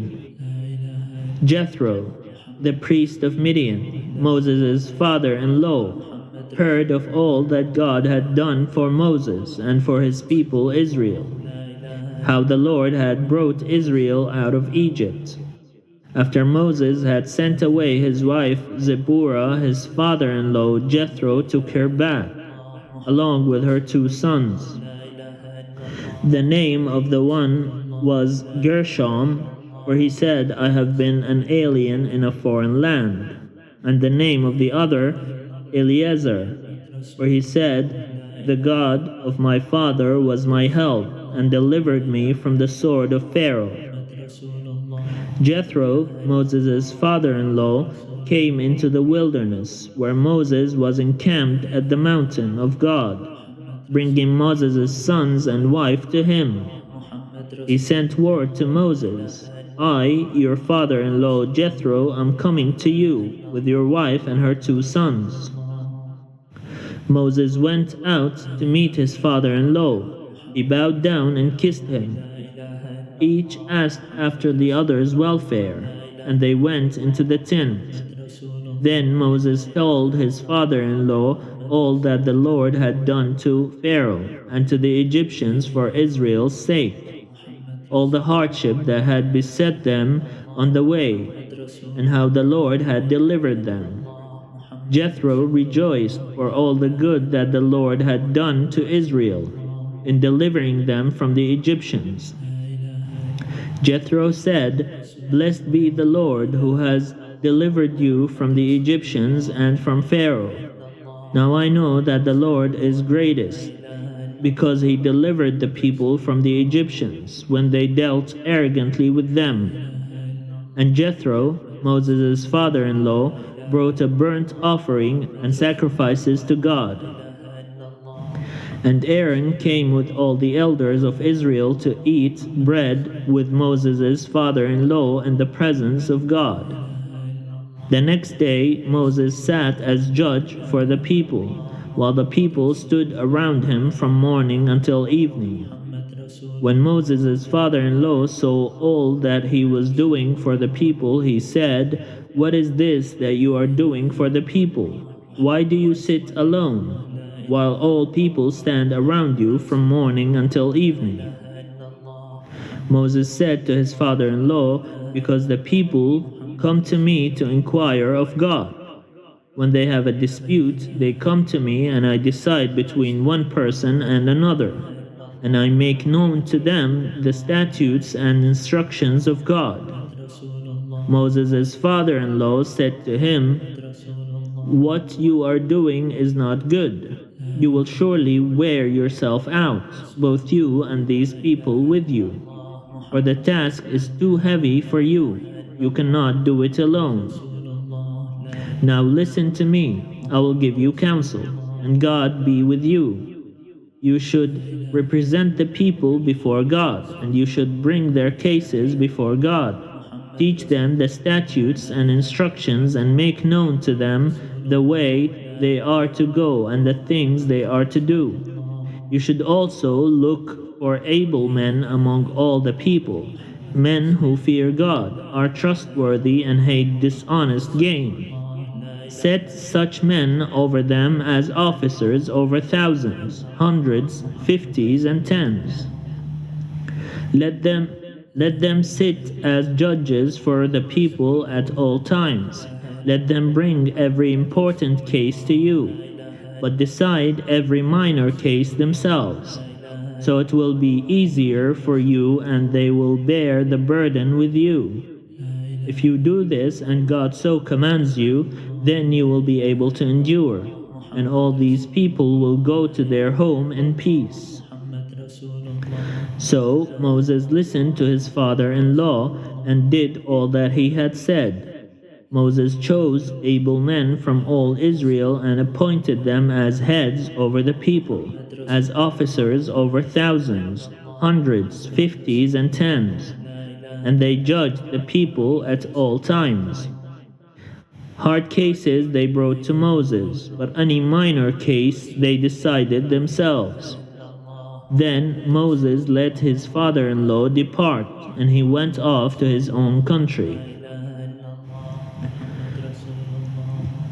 Chapter 19. On the third new moon after the Israelites had gone out of the land of Egypt, on that very day they came into the wilderness of Sinai. They had journeyed from Rephidim, entered the wilderness of Sinai, and camped in the wilderness.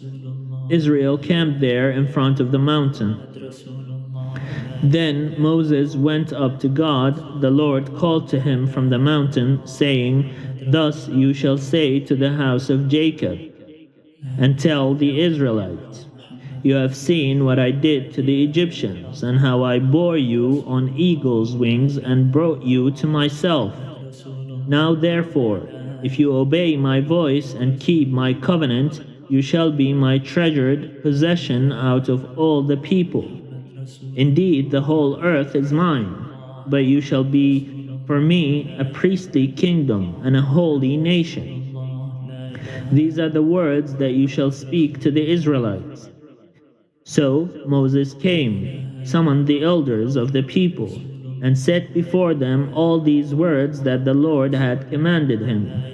The people all answered as one, "Everything that the Lord has spoken we will do." Moses reported the words of the people to the Lord. Then the Lord said to Moses, "I am going to come to you in a dense cloud, in order that the people may hear when I speak with you, and so trust you ever after." When Moses had told the words of the people to the Lord said to Moses, "Go to the people and consecrate them today and tomorrow.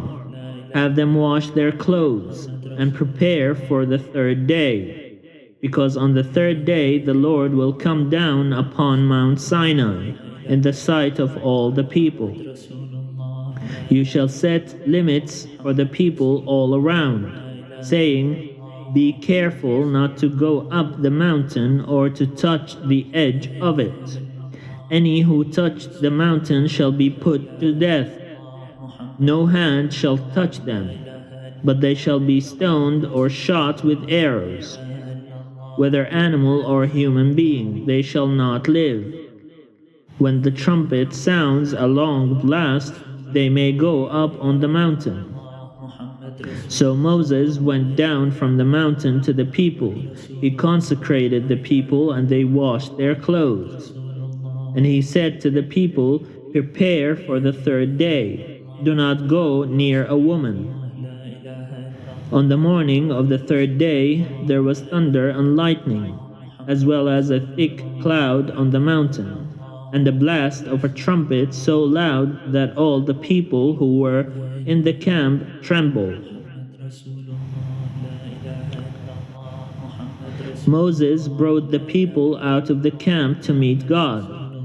They took their stand at the foot of the mountain. Now Mount Sinai was wrapped in smoke, because the Lord had descended upon it in fire. The smoke went up like the smoke of a kiln, while the whole mountain shook violently.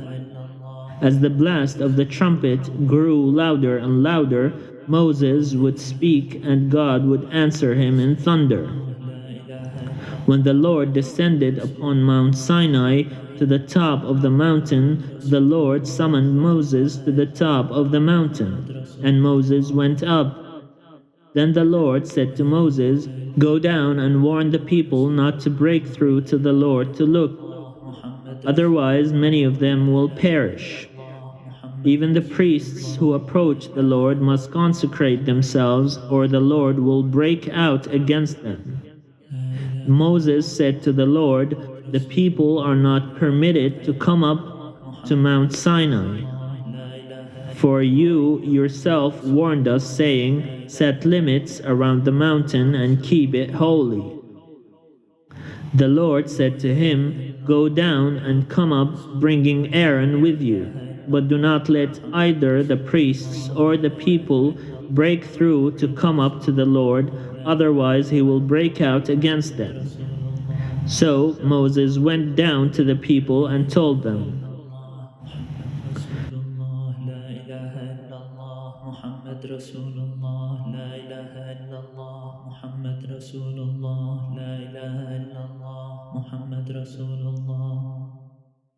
Chapter 20.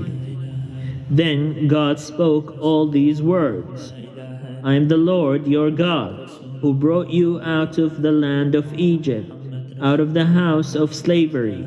You shall have no other gods before me. You shall not make for yourself an idol, whether in the form of anything that is in heaven above, or that is on the earth beneath, or that is in the water under the earth. You shall not bow down to them or worship them. For I, the Lord your God, am a jealous God, punishing children for the iniquity of parents, to the third and the fourth generation of those who reject me, but showing steadfast love to the 1,000th generation of those who love me and keep my commandments.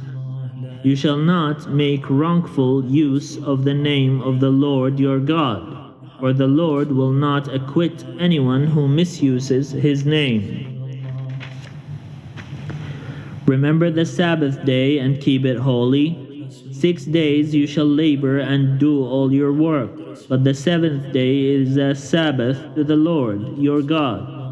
You shall not do any work, you, your son or your daughter, your male or female slave, your livestock, or the alien resident in your towns. For in 6 days the Lord made heaven and earth, the sea, and all that is in them, but rested on the seventh day. God does not rest. Therefore the Lord blessed the Sabbath day and consecrated it. For in 6 days the Lord made heaven and earth, the sea, and all that is in them, but stopped the seventh day. Therefore the Lord blessed the Sabbath day and consecrated it. Honor your father and your mother, so that your days may be long in the land that the Lord your God is giving you. You shall not murder, you shall not commit adultery, you shall not steal, you shall not bear false witness against your neighbor. You shall not covet your neighbor's house, you shall not covet your neighbor's wife, or male or female slave, or ox, or donkey, or anything that belongs to your neighbor. When all the people witnessed the thunder and lightning, the sound of the trumpet, and the mountain smoking, they were afraid, and trembled, and stood at a distance, and said to Moses, You speak to us, and we will listen, but do not let God speak to us, or we will die.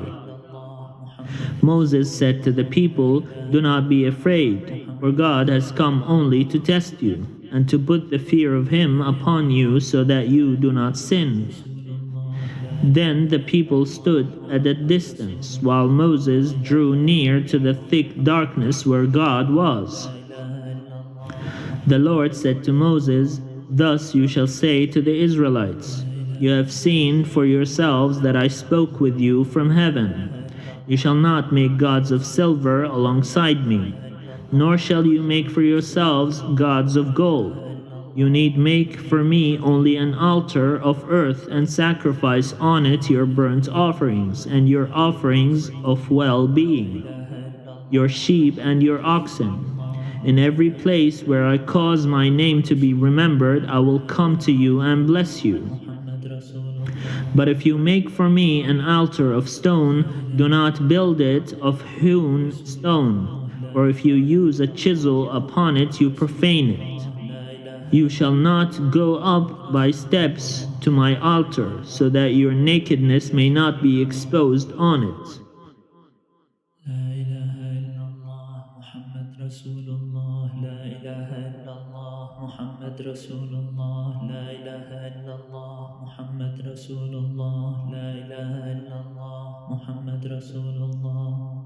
Chapter 21. These are the ordinances that you shall set before them. When you buy a male Hebrew slave, he shall serve 6 years, but in the 7th he shall go out a free person, without debt. If he comes in single, he shall go out single. If he comes in married, then his wife shall go out with him. If his master gives him a wife and she bears him sons or daughters, the wife and her children shall be her master's, and he shall go out alone. But if the slave declares, I love my master, my wife, and my children, I will not go out a free person, then his master shall bring him before God. He shall be brought to the door or the doorpost, and his master shall pierce his ear with an awl, and he shall serve him for life. When a man sells his daughter as a slave, she shall not go out as the male slaves do. If she does not please her master, who designated her for himself, then he shall let her be redeemed. He shall have no right to sell her to a foreign people, since he has dealt unfairly with her. If he designated her for his son, he shall deal with her as with a daughter. If he takes another wife to himself, he shall not diminish the food, clothing, or marital rights of the first wife. And if he does not do these 3 things for her, she shall go out without debt, without payment of money. Whoever strikes a person mortally shall be put to death. If it was not premeditated, but came about by an act of God, then I will appoint for you a place to which the killer may flee. But if someone willfully attacks and kills another by treachery, you shall take the killer from my altar for execution. Whoever strikes father or mother shall be put to death. Whoever kidnaps a person, whether that person has been sold or is still held in possession, shall be put to death. Whoever curses father or mother shall be put to death.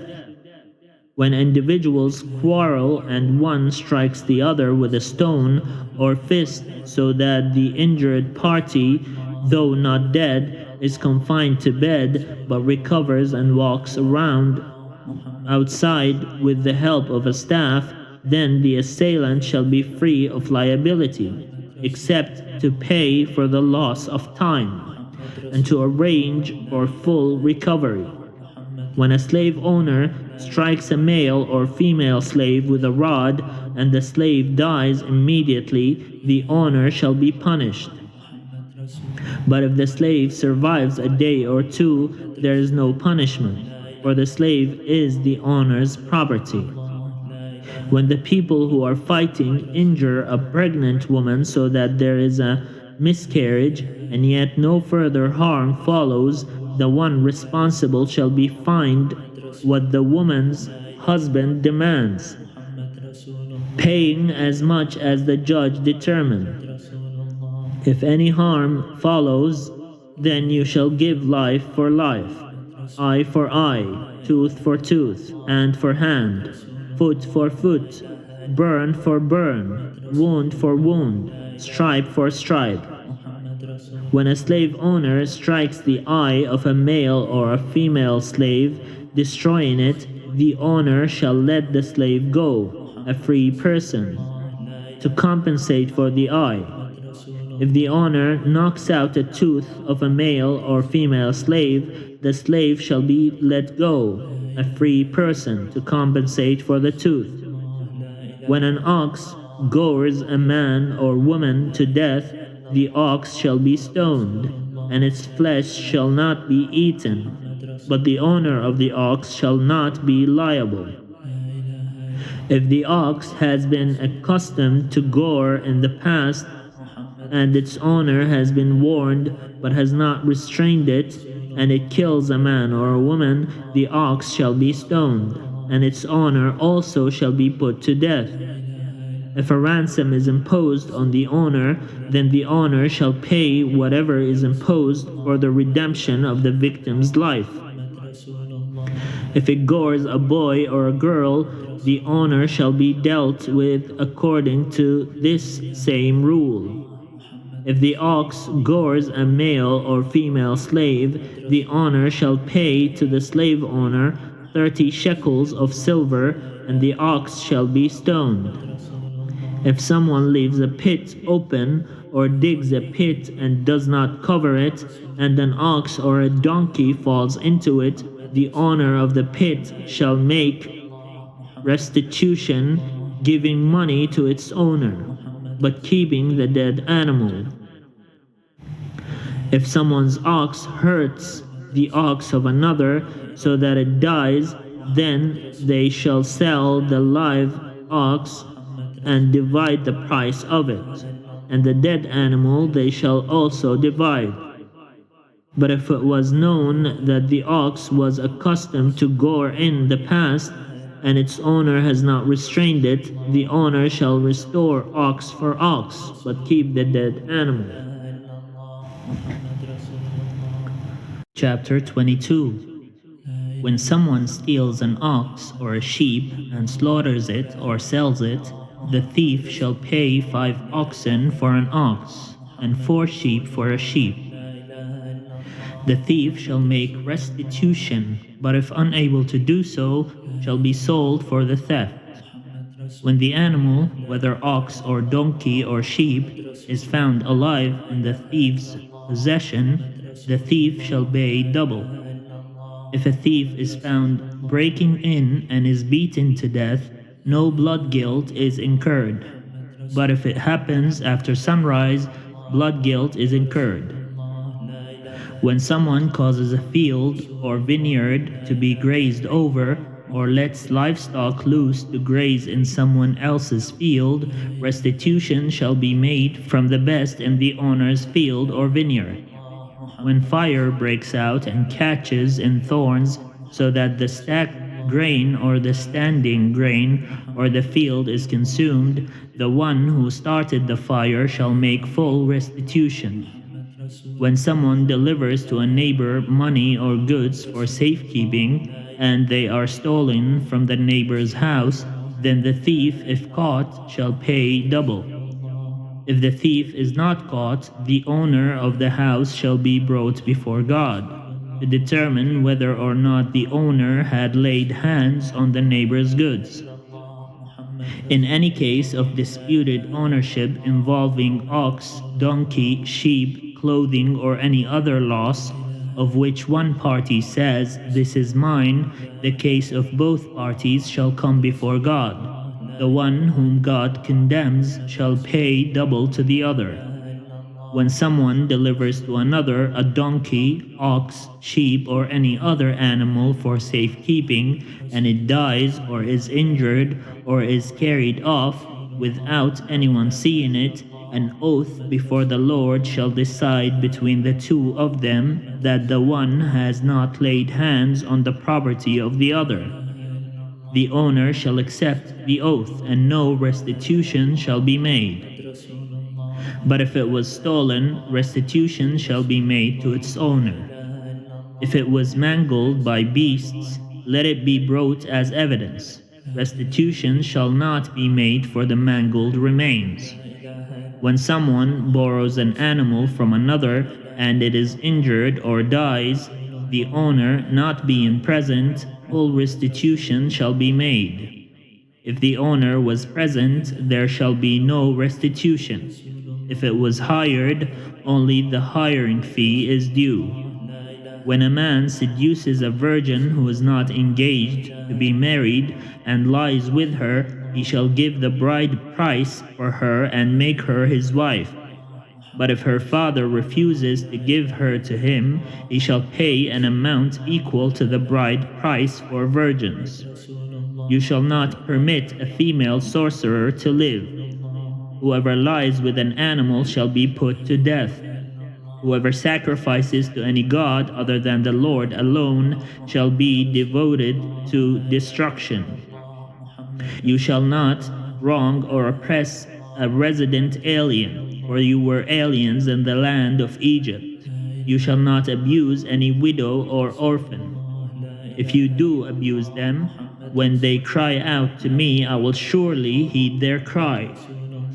My wrath will burn, and I will kill you with the sword, and your wives shall become widows, and your children orphans. If you lend money to my people, to the poor among you, you shall not deal with them as a creditor. You shall not exact interest from them. If you take your neighbor's cloak in pawn, you shall restore it before the sun goes down. For it may be your neighbor's only clothing to use as cover. In what else shall that person sleep? And if your neighbor cries out to me, I will listen, for I am compassionate. You shall not revile God or curse a leader of your people. You shall not delay to make offerings from the fullness of your harvest and from the outflow of your presses. The firstborn of your sons you shall give to me. You shall do the same with your oxen and with your sheep. 7 days it shall remain with its mother. On the 8th day you shall give it to me. You shall be people consecrated to me. Therefore you shall not eat any meat that is mangled by beasts in the field. You shall throw it to the dogs. Chapter 23. You shall not spread a false report. You shall not join hands with the wicked to act as a malicious witness. You shall not follow a majority in wrongdoing. When you bear witness in a lawsuit, you shall not side with the majority so as to pervert justice, nor shall you be partial to the poor in a lawsuit. When you come upon your enemy's ox or donkey going astray, you shall bring it back. When you see the donkey of one who hates you lying under its burden, and you would hold back from setting it free, you must help to set it free. You shall not pervert the justice due to your poor in their lawsuits. Keep far from a false charge, and do not kill the innocent and those in the right, for I will not acquit the guilty. You shall take no bribe, for a bribe blinds the officials and subverts the cause of those who are in the right. You shall not oppress a resident alien. You know the heart of an alien, for you were aliens in the land of Egypt. For 6 years you shall sow your land, and gather in its field, and gather in its yield. But the 7th year you shall let it rest, and lie fallow, so that the poor of your people may eat.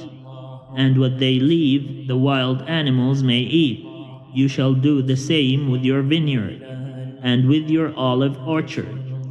6 days you shall do your work, but on the 7th day you shall rest, so that your ox and your donkey may have relief, and your homeborn slave and the resident alien may be refreshed. Be attentive to all that I have said to you.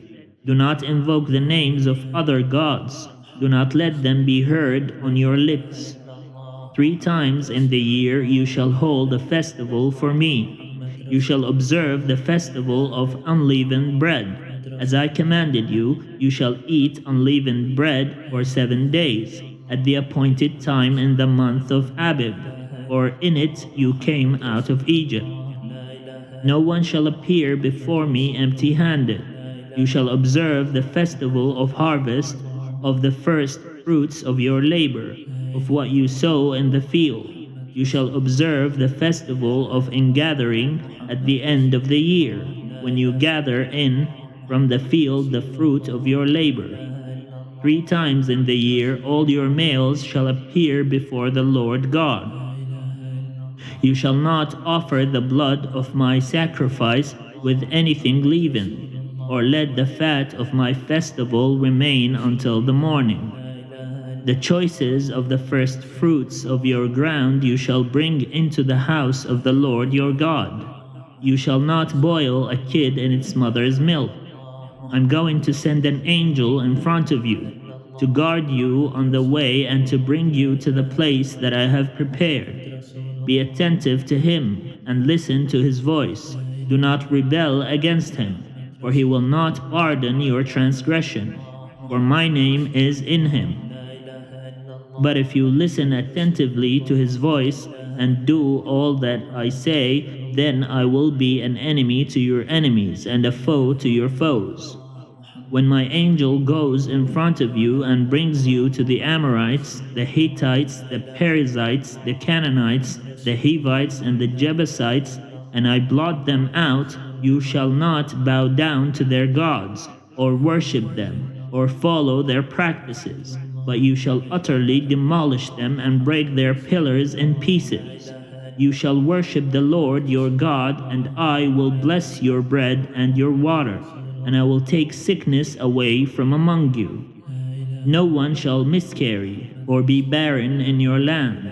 I will fulfill the number of your days. I will send my terror in front of you, and will throw into confusion all the people against whom you shall come. And I will make all your enemies turn their backs to you, and I will send the pestilence in front of you, which shall drive out the Hivites, the Canaanites, and the Hittites from before you. I will not drive them out from before you in 1 year, or the land would become desolate, and the wild animals would multiply against you. Little by little, I will drive them out from before you, until you have increased and possess the land. I will set your borders from the Red Sea to the Sea of the Philistines, and from the wilderness to the Euphrates, for I will hand over to you the inhabitants of the land, and you shall drive them out before you. You shall make no covenant with them and their gods. They shall not live in your land, or they will make you sin against me. For if you worship their gods, it will surely be a snare to you.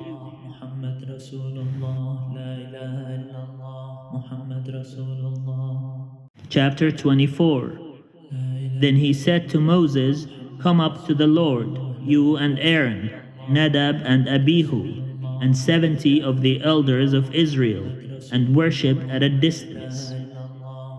Moses alone shall come near the Lord, but the others shall not come near, and the people shall not come up with him. Moses came and told the people all the words of the Lord, and all the ordinances. And all the people answered with one voice and said, All the words that the Lord has spoken we will do. And Moses wrote down all the words of the Lord. He rose early in the morning and built an altar at the foot of the mountain, and set up 12 pillars, corresponding to the 12 tribes of Israel. He sent young men of the people of Israel, who offered burnt offerings and sacrificed oxen as offerings of well-being to the Lord. Moses took half of the blood and put it in basins, and half of the blood he dashed against the altar. Then he took the book of the covenant and read it in the hearing of the people. And they said, All that the Lord has spoken we will do, and we will be obedient. Moses took the blood and dashed it on the people, and said, See the blood of the covenant that the Lord has made with you in accordance with all these words. Then Moses and Aaron, Nadab and Abihu, and 70 of the elders of Israel went up, and they saw the God of Israel. Under his feet there was something like a pavement of sapphire stone, like the very heaven for clearness. God did not lay his hand on the chief men of the people of Israel. Also they beheld God, and they ate and drank. The Lord said to Moses, Come up to me on the mountain, and wait there, and I will give you the tablets of stone, with the law and the commandment, which I have written for their instruction. So Moses set out with his assistant Joshua, and Moses went up into the mountain of God. To the elders he had said, Wait here for us until we come to you again. For Aaron and Hur are with you. Whoever has a dispute may go to them.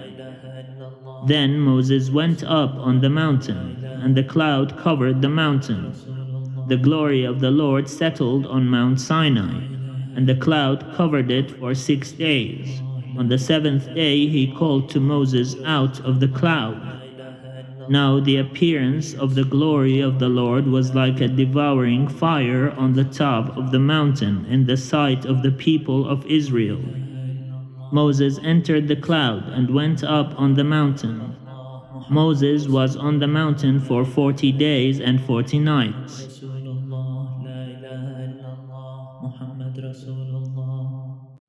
Chapter 25. The Lord said to Moses, Tell the Israelites to take for me an offering. From all whose hearts prompt them to give you shall receive the offering for me. This is the offering that you shall receive from them: gold, silver, and bronze, blue, purple, and crimson yarns, and fine linen, goat's hair, tanned rams' skins, fine leather, acacia wood, oil for the lamps, spices for the anointing oil, and for the fragrant incense, onyx stones and gems to be set in the ephod and for the breastpiece, and have them make me a sanctuary, so that I may dwell among them, in accordance with all that I show you concerning the pattern of the tabernacle and of all its furniture. So you shall make it. They shall make an ark of acacia wood. It shall be 2.5 cubits long, 1.5 cubits wide, and 1.5 cubits high. You shall overlay it with pure gold. Inside and outside you shall overlay it, and you shall make a molding of gold upon it all around. You shall cast 4 rings of gold for it and put them on its 4 feet, 2 rings on the one side of it and 2 rings on the other side. You shall make poles of acacia wood and overlay them with gold. And you shall put the poles into the rings on the sides of the ark, by which to carry the ark. The poles shall remain in the rings of the ark. They shall not be taken from it. You shall put into the ark the covenant that I shall give you. Then you shall make a mercy seat of pure gold. 2 cubits and a half shall be its length, and a cubit and a half its width. You shall make 2 cherubim of gold. You shall make them of hammered work at the 2 ends of the mercy seat. Make 1 cherub at the one end, and 1 cherub at the other. Of one piece with the mercy seat, you shall make the cherubim at its 2 ends. The cherubim shall spread out their wings above, overshadowing the mercy seat with their wings. They shall face one to another. The faces of the cherubim shall be turned toward the mercy seat. You shall put the mercy seat on the top of the ark, and in the ark you shall put the covenant that I shall give you. There I will meet with you, and from above the mercy seat, from between the 2 cherubim that are on the ark of the covenant, I will deliver to you all my commands for the Israelites. You shall make a table of acacia wood, 2 cubits long, 1 cubit wide, and a cubit and a half high. You shall overlay it with pure gold, and make a molding of gold around it. You shall make around it a rim, a hand breadth wide, and a molding of gold around the rim. You shall make for it 4 rings of gold, and fasten the rings to the 4 corners at its 4 legs. The rings that hold the poles used for carrying the table shall be close to the rim. You shall make the poles of acacia wood, and overlay them with gold, and the table shall be carried with these.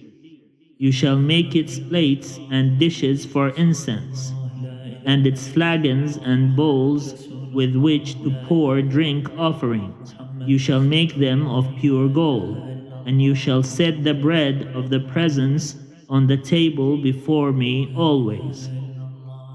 You shall make a lampstand of pure gold. The base and the shaft of the lampstand shall be made of hammered work. Its cups, its calyxes, and its petals shall be of one piece with it. And there shall be 6 branches going out of its sides, 3 branches of the lampstand out of one side of it, and 3 branches of the lampstand out of the other side of it. 3 cups, shaped like almond blossoms, each with calyx and petals, on one branch, and 3 cups, shaped like almond blossoms, each with calyx and petals, on the other branch. So for the 6 branches going out of the lampstand. On the lampstand itself there shall be 4 cups, shaped like almond blossoms, each with its calyxes and petals. There shall be a calyx of one piece with it under the first pair of branches, a calyx of one piece with it under the next pair of branches, and a calyx of one piece with it under the last pair of branches. So for the 6 branches that go out of the lampstand, their calyxes and their branches shall be of one piece with it, the whole of it one hammered piece of pure gold. You shall make the 7 lamps for it, and the lamps shall be set up so as to give light on the space in front of it. Its snuffers and trays shall be of pure gold. It and all the utensils shall be made from a talent of pure gold.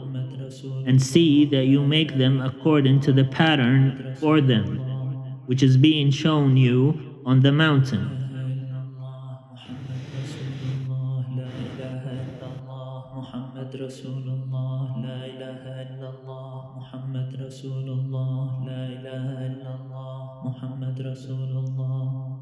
Chapter 26. Moreover, you shall make the tabernacle with 10 curtains of fine twisted linen, and blue, purple, and crimson yarns. You shall make them with the cherubim skillfully worked into them. The length of each curtain shall be 28 cubits, and the width of each curtain 4 cubits. All the curtains shall be of the same size. 5 curtains shall be joined to one another, and the other 5 curtains shall be joined to one another. You shall make loops of blue on the edge of the outermost curtain in the first set. And likewise you shall make loops on the edge of the outermost curtain in the second set. You shall make 50 loops on the one curtain, and you shall make 50 loops on the edge of the curtain that is in the second set. The loops shall be opposite one another. You shall make 50 clasps of gold, and join the curtains to one another with the clasps, so that the tabernacle may be one whole. You shall also make curtains of goat's hair for a tent over the tabernacle. You shall make 11 curtains. The length of each curtain shall be 30 cubits, and the width of each curtain 4 cubits. The 11 curtains shall be of the same size. You shall join 5 curtains by themselves, and 6 curtains by themselves, and the 6th curtain you shall double over at the front of the tent. You shall make 50 loops on the edge of the curtain that is outermost in one set, and 50 loops on the edge of the curtain that is outermost in the second set. You shall make 50 clasps of bronze, and put the clasps into the loops, and join the tent together so that it may be one whole. The part that remains of the curtains of the tent, the half curtain that remains, shall hang over the back of the tabernacle. The cubit on the one side and the cubit on the other side of what remains in the length of the curtain of the tent shall hang over the sides of the tabernacle, on this side and that side, to cover it. You shall make for the tent a covering of tanned rams' skins. You shall make for the tent a covering of tanned rams' skins, and an outer covering of fine leather. You shall make upright frames of acacia wood for the tabernacle. 10 cubits shall be the length of a frame, and a cubit and a half the width of each frame. These shall be 2 pegs in each frame to fit the frames together. You shall make these for all the frames of the tabernacle. You shall make the frames for the tabernacle, 20 frames for the south side, and you shall make 40 bases of silver under the 20 frames, 2 bases under the first frame for its 2 pegs, and 2 bases under the next frame for its 2 pegs. And for the second side of the tabernacle, on the north side, 20 frames, and their 40 bases of silver, 2 bases under the first frame and 2 bases under the next frame. And for the rear of the tabernacle, westward, you shall make 6 frames. You shall make 2 frames for corners of the tabernacle in the rear. They shall be separate beneath, but joined at the top. At the first ring, it shall be the same with both of them. They shall form the 2 corners, and so there shall be 8 frames, with their bases of silver, 16 bases, 2 bases under the first frame and 2 bases under the next frame. You shall make bars of acacia wood, 5 for the frames of the one side of the tabernacle, and 5 bars for the frames of the other side of the tabernacle, and 5 bars for the frames of the side of the tabernacle at the rear westward. The middle bar, halfway up the frames, shall pass through from end to end. You shall overlay the frames with gold, and shall make their rings of gold to hold the bars, and you shall overlay the bars with gold. Then you shall erect the tabernacle according to the plan for it that you were shown on the mountain. You shall make a curtain of blue, purple, and crimson yarns, and of fine twisted linen. It shall be made with cherubim skillfully worked into it. You shall hang it on 4 pillars of acacia overlaid with gold, which have hooks of gold and rest on 4 bases of silver. You shall hang the curtain under the clasps and bring the ark of the covenant in there, within the curtain, and the curtain shall separate for you the holy place from the most holy. You shall put the mercy seat on the ark of the covenant in the most holy place. You shall set the table outside the curtain, and the lampstand on the south side of the tabernacle opposite the table, and you shall put the table on the north side. You shall make a screen for the entrance of the tent of blue, purple, and crimson yarns, and of fine twisted linen, embroidered with needlework. You shall make for the screen 5 pillars of acacia, and overlay them with gold. Their hooks shall be of gold, and you shall cast 5 bases of bronze for them. Chapter 27. You shall make the altar of acacia wood, 5 cubits long and 5 cubits wide. The altar shall be square, and it shall be 3 cubits high. You shall make horns for it on its 4 corners. Its horns shall be of 1 piece with it, and you shall overlay it with bronze. You shall make pots for it to receive its ashes, and shovels and basins and forks and fire pans. You shall make all its utensils of bronze. You shall also make for it a grating, a network of bronze, and on the net you shall make 4 bronze rings at its 4 corners. You shall set it under the ledge of the altar, so that the net shall extend halfway down the altar. You shall make poles for the altar, poles of acacia wood, and overlay them with bronze. The poles shall be put through the rings, so that the poles shall be on the 2 sides of the altar when it is carried. You shall make it hollow with boards. They shall be made just as you were shown on the mountain. You shall make the court of the tabernacle. On the south side, the court shall have hangings of fine twisted linen 100 cubits long for that side. Its 20 pillars and their 20 bases shall be of bronze, but the hooks of the pillars and their bands shall be of silver. Likewise, for its length on the north side there shall be hangings 100 cubits long, their pillars 20 and their bases 20, of bronze, but the hooks of the pillars and their bands shall be of silver. For the width of the court on the west side there shall be 50 cubits of hangings, with 10 pillars and 10 bases. The width of the court on the front to the east shall be 50 cubits.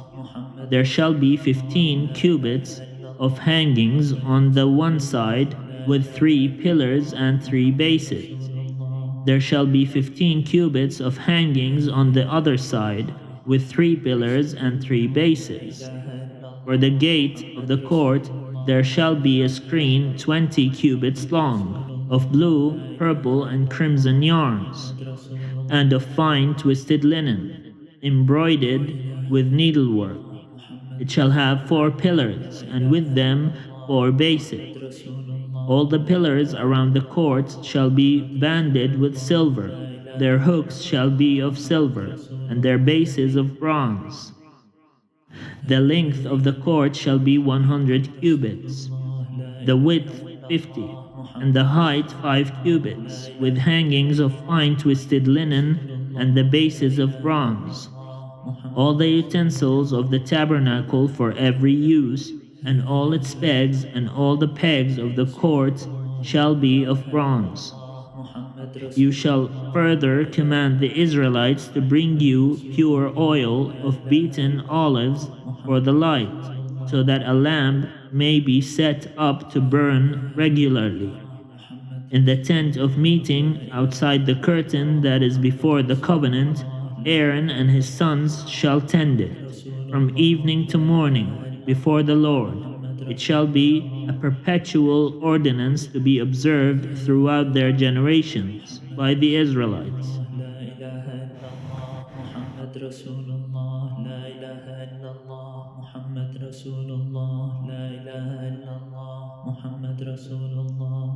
Chapter 28.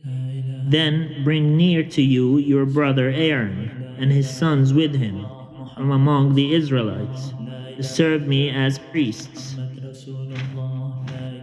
Aaron and Aaron's sons, Nadab and Abihu, Eleazar and Ithamar, you shall make sacred vestments for the glorious adornments of your brother Aaron, and you shall speak to all who have the ability, whom I have endowed with skill, that they make Aaron's vestments to consecrate him for my priesthood.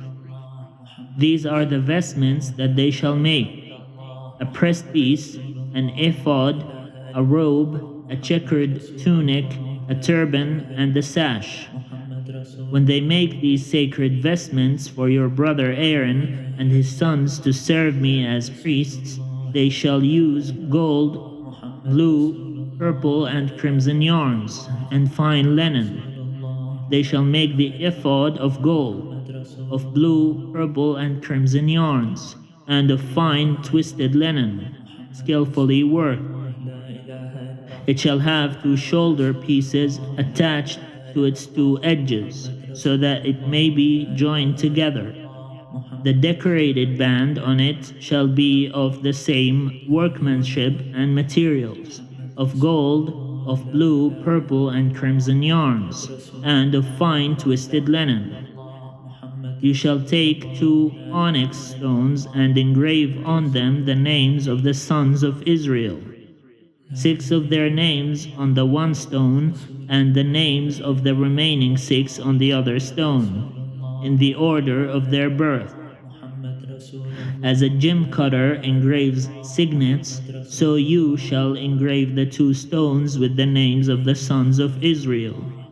You shall mount them in setting of gold filigree. You shall set the 2 stones on the shoulder pieces of the ephod, as stones of remembrance for the sons of Israel. And Aaron shall bear their names before the Lord on his 2 shoulders for remembrance. You shall make settings of gold filigree, and 2 chains of pure gold, twisted like cords, and you shall attach the corded chains to the setting. You shall make a breastpiece of judgment in skilled work. You shall make it in the style of the ephod, of gold, of blue and purple and crimson yarns, and of fine twisted linen you shall make it.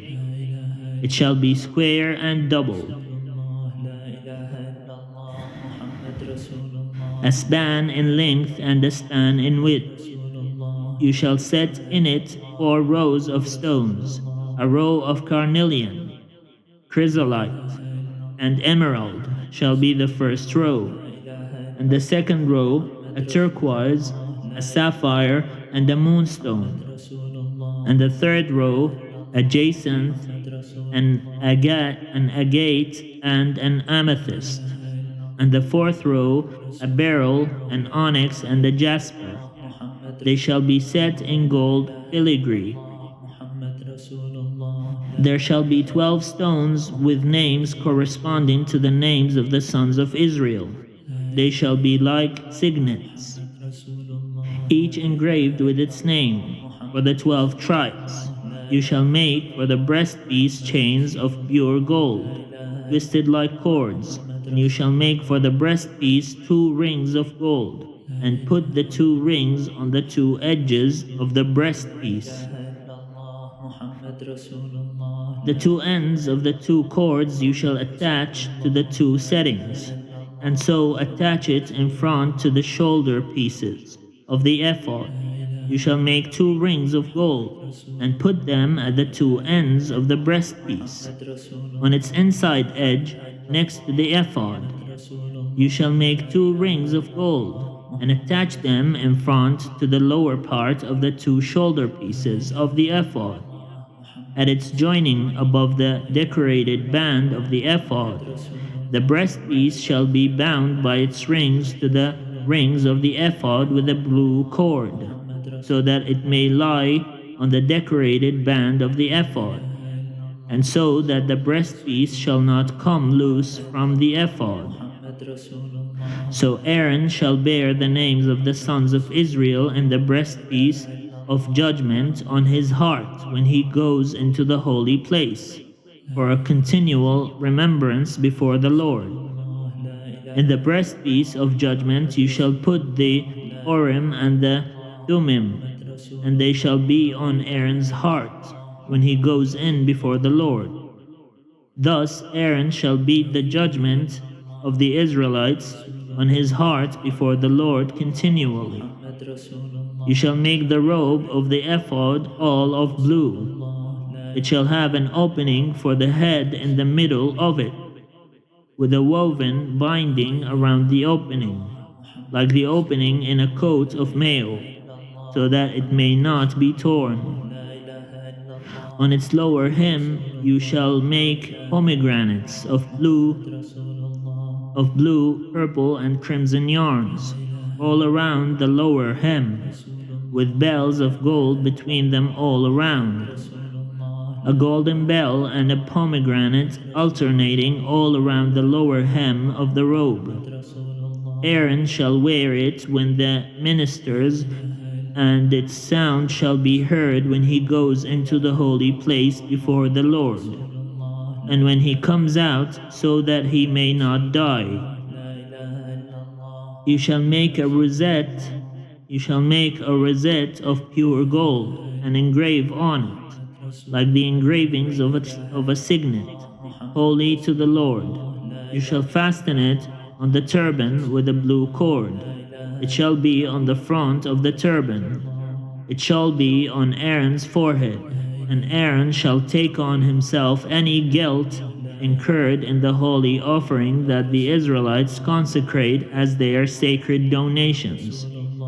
It shall always be on his forehead, in order that they may find favor before the Lord. You shall make the checkered tunic of fine linen, and you shall make a turban of fine linen, and you shall make a sash embroidered with needlework. For Aaron's sons you shall make tunics and sashes and headdresses. You shall make them for their glorious adornment. You shall put them on your brother Aaron, and on his sons with him, and shall anoint them and ordain them and consecrate them, so that they may serve me as priests. You shall make for them linen undergarments to cover their naked flesh. They shall reach from the hips to the thighs. Aaron and his sons shall wear them when they go into the tent of meeting, or when they come near the altar to minister in the holy place, or they will bring guilt on themselves and die. This shall be a perpetual ordinance for him and for his descendants after him.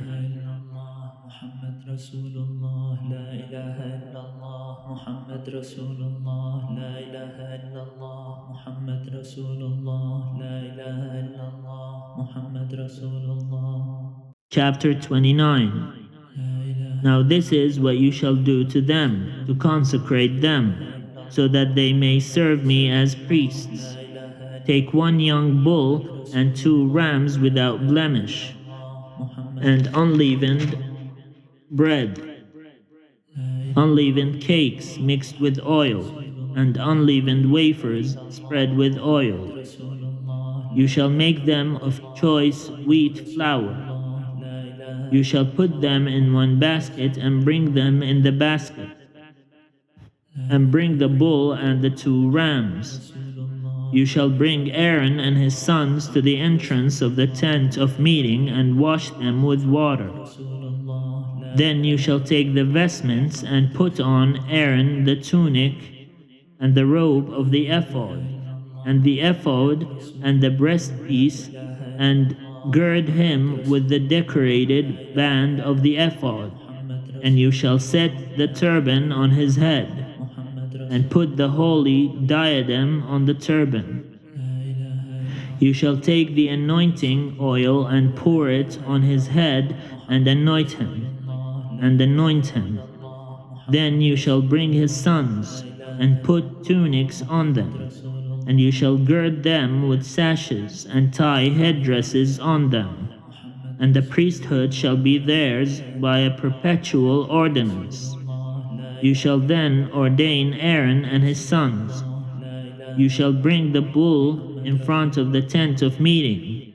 Aaron and his sons shall lay their hands on the head of the bull, and you shall slaughter the bull before the Lord at the entrance of the tent of meeting, and shall take some of the blood of the bull and put it on the horns of the altar with your finger.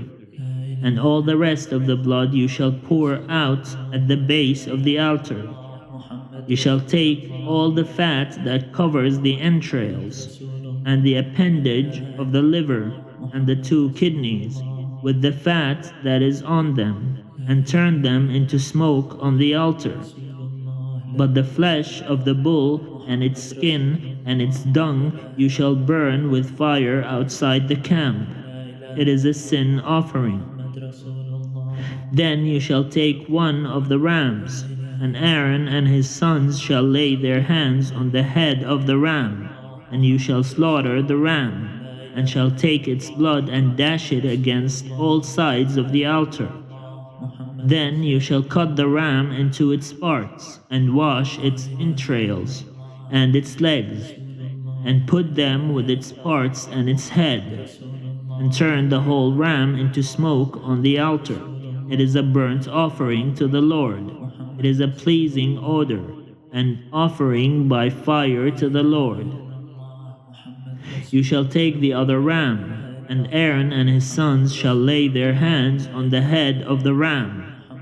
And you shall slaughter the ram, and take some of its blood and put it on the lobe of Aaron's right ear, and on the lobes of the right ears of his sons, and on the thumbs of their right hands, and on the big toes of their right feet, and dash the rest of the blood against all sides of the altar. Then you shall take some of the blood that is on the altar, and some of the anointing oil, and sprinkle it on Aaron and his vestments, and on his sons and his sons' vestments with him. Then he and his vestments shall be holy, as well as his sons and his sons' vestments.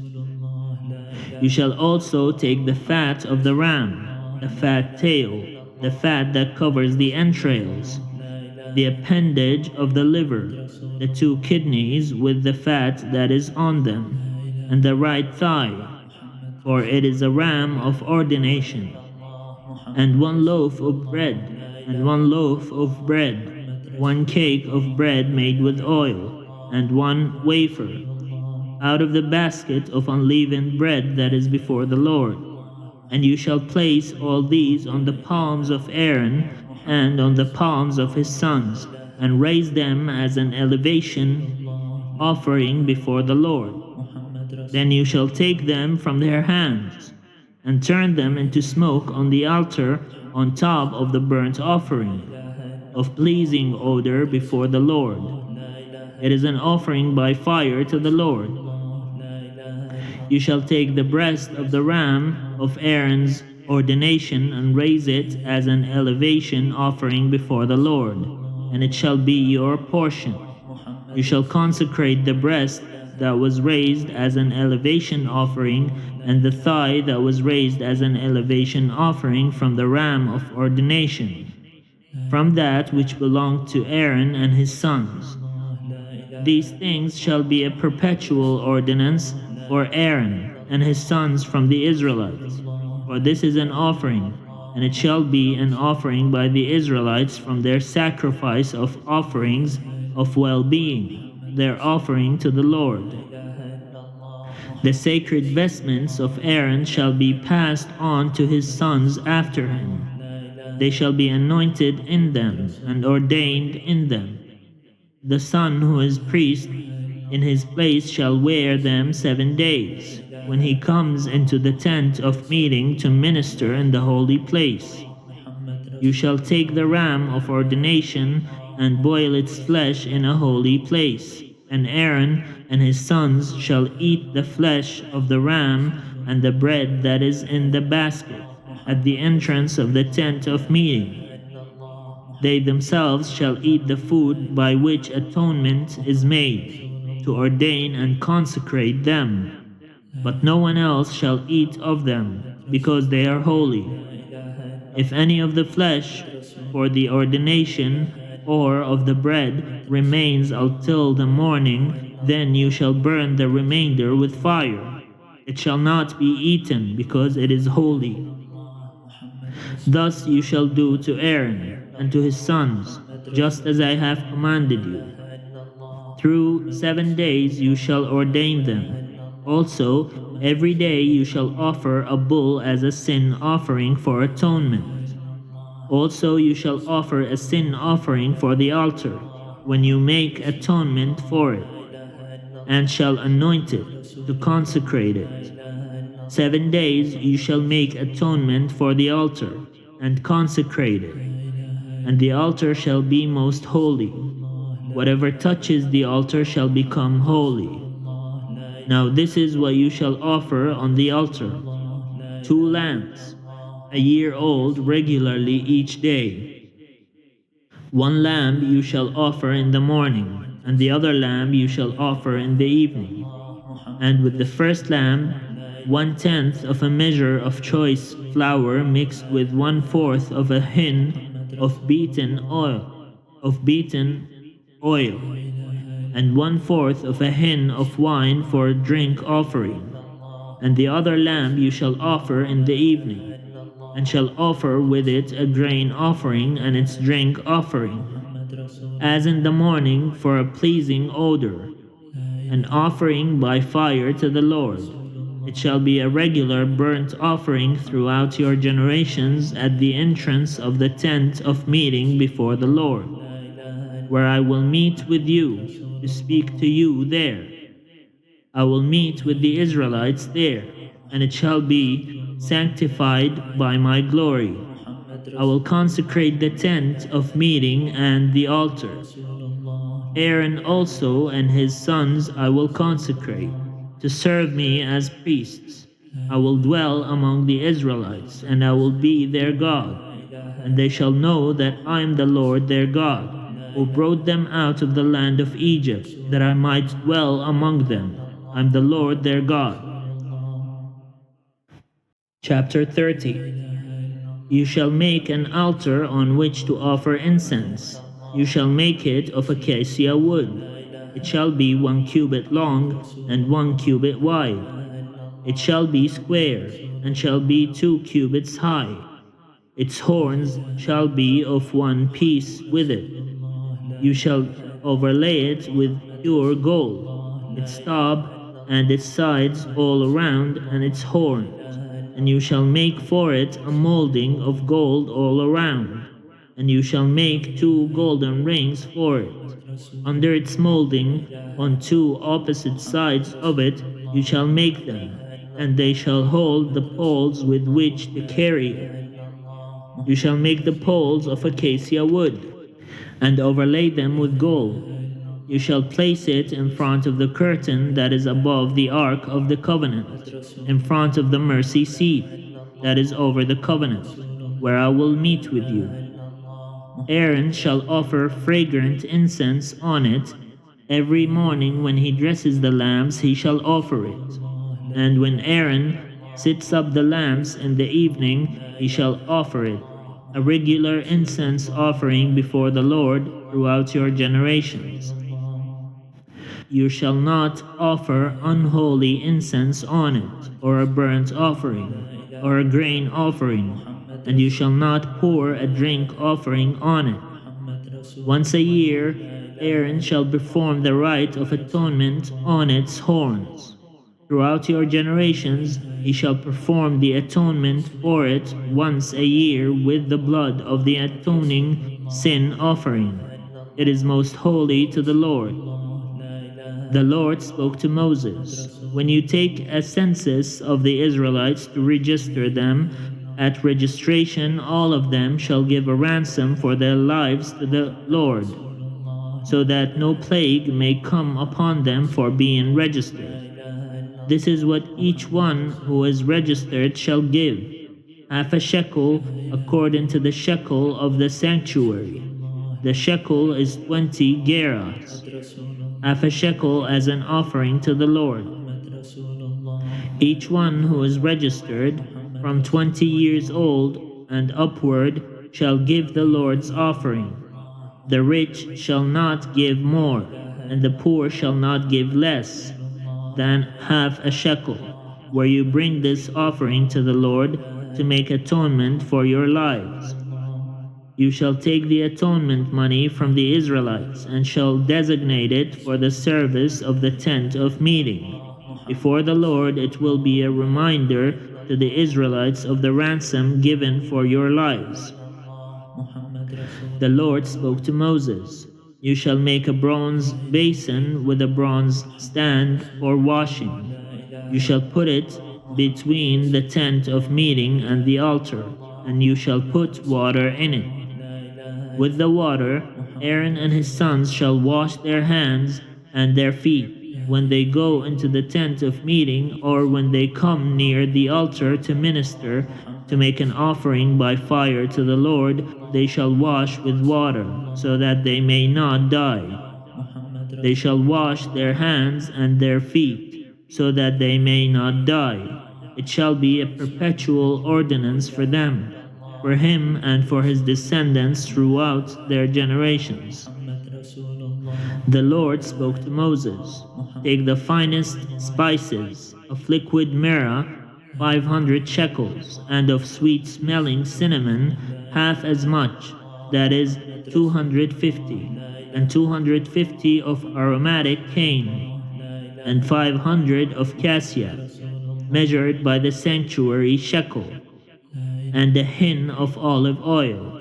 And you shall make of these a sacred anointing oil, blended as by the perfumer. It shall be a holy anointing oil. With it you shall anoint the tent of meeting and the ark of the covenant, and the table and all its utensils, and the lampstand and its utensils, and the altar of incense, and the altar of burnt offering with all its utensils, and the basin with its stand. You shall consecrate them, so that they may be most holy. Whatever touches them will become holy. You shall anoint Aaron and his sons, and consecrate them, in order that they may serve me as priests. You shall say to the Israelites, 'This shall be my holy anointing oil throughout your generations. It shall not be used in any ordinary anointing of the body, and you shall make no other like it in composition. It is holy, and it shall be holy to you. Whoever compounds any like it, or whoever puts any of it on an unqualified person shall be cut off from the people." The Lord said to Moses, "Take sweet spices, stacte and onycha, and galbanum, sweet spices with pure frankincense, an equal part of each, and make an incense blended as by the perfumer, seasoned with salt, pure and holy. And you shall beat some of it into powder, and put part of it before the covenant, in the tent of meeting, where I shall meet with you. It shall be for you most holy. When you make incense according to this composition, you shall not make it for yourselves. It shall be regarded by you as holy to the Lord. Whoever makes any like it to use as perfume shall be cut off from the people."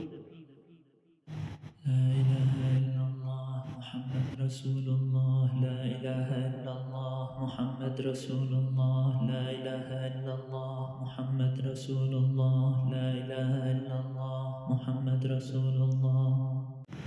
Chapter 31. The Lord spoke to Moses, "See, I have called by name Bezalel, son of Uri, son of Hur, of the tribe of Judah, and I have filled him with divine spirit, with ability, intelligence, and knowledge in every kind of craft, to devise artistic designs, to work in gold, silver, and bronze, in cutting stones for setting, and in carving wood, in every kind of craft.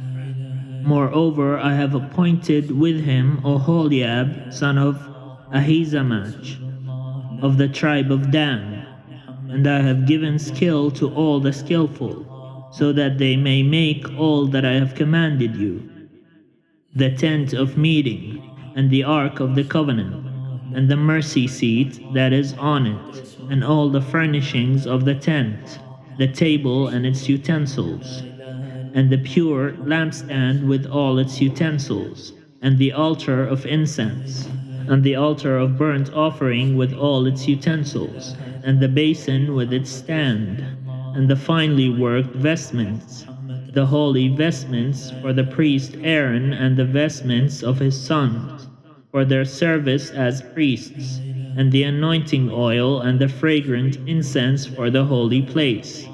They shall do just as I have commanded you." The Lord said to Moses, "You yourself are to speak to the Israelites. You shall keep my Sabbaths, for this is a sign between me and you throughout your generations, given in order that you may know that I, the Lord, sanctify you. You shall keep the Sabbath, because it is holy for you. Everyone who profanes it shall be put to death. Whoever does any work on it shall be cut off from among the people. 6 days shall work be done, but the seventh day is a Sabbath of solemn rest, holy to the Lord. Whoever does any work on the Sabbath day shall be put to death.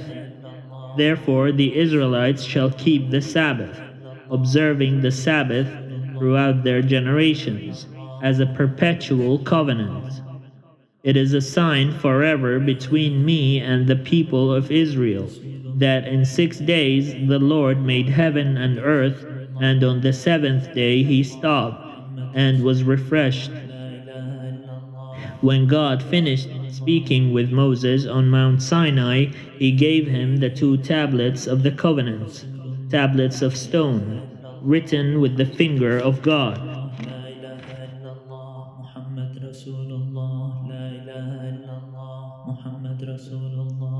Chapter 32.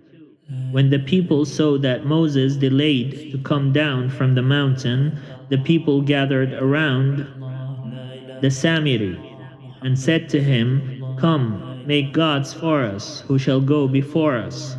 As for this Moses, the man who brought us up out of the land of Egypt, we do not know what has become of him." The Samiri said to them, "Take off the gold rings that are on the ears of your wives, your sons, and your daughters, and bring them to me."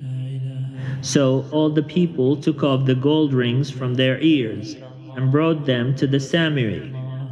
He took the gold from them, formed it in a mold, and cast an image of a calf. And they said, "These are your gods, O Israel, who brought you up out of the land of Egypt."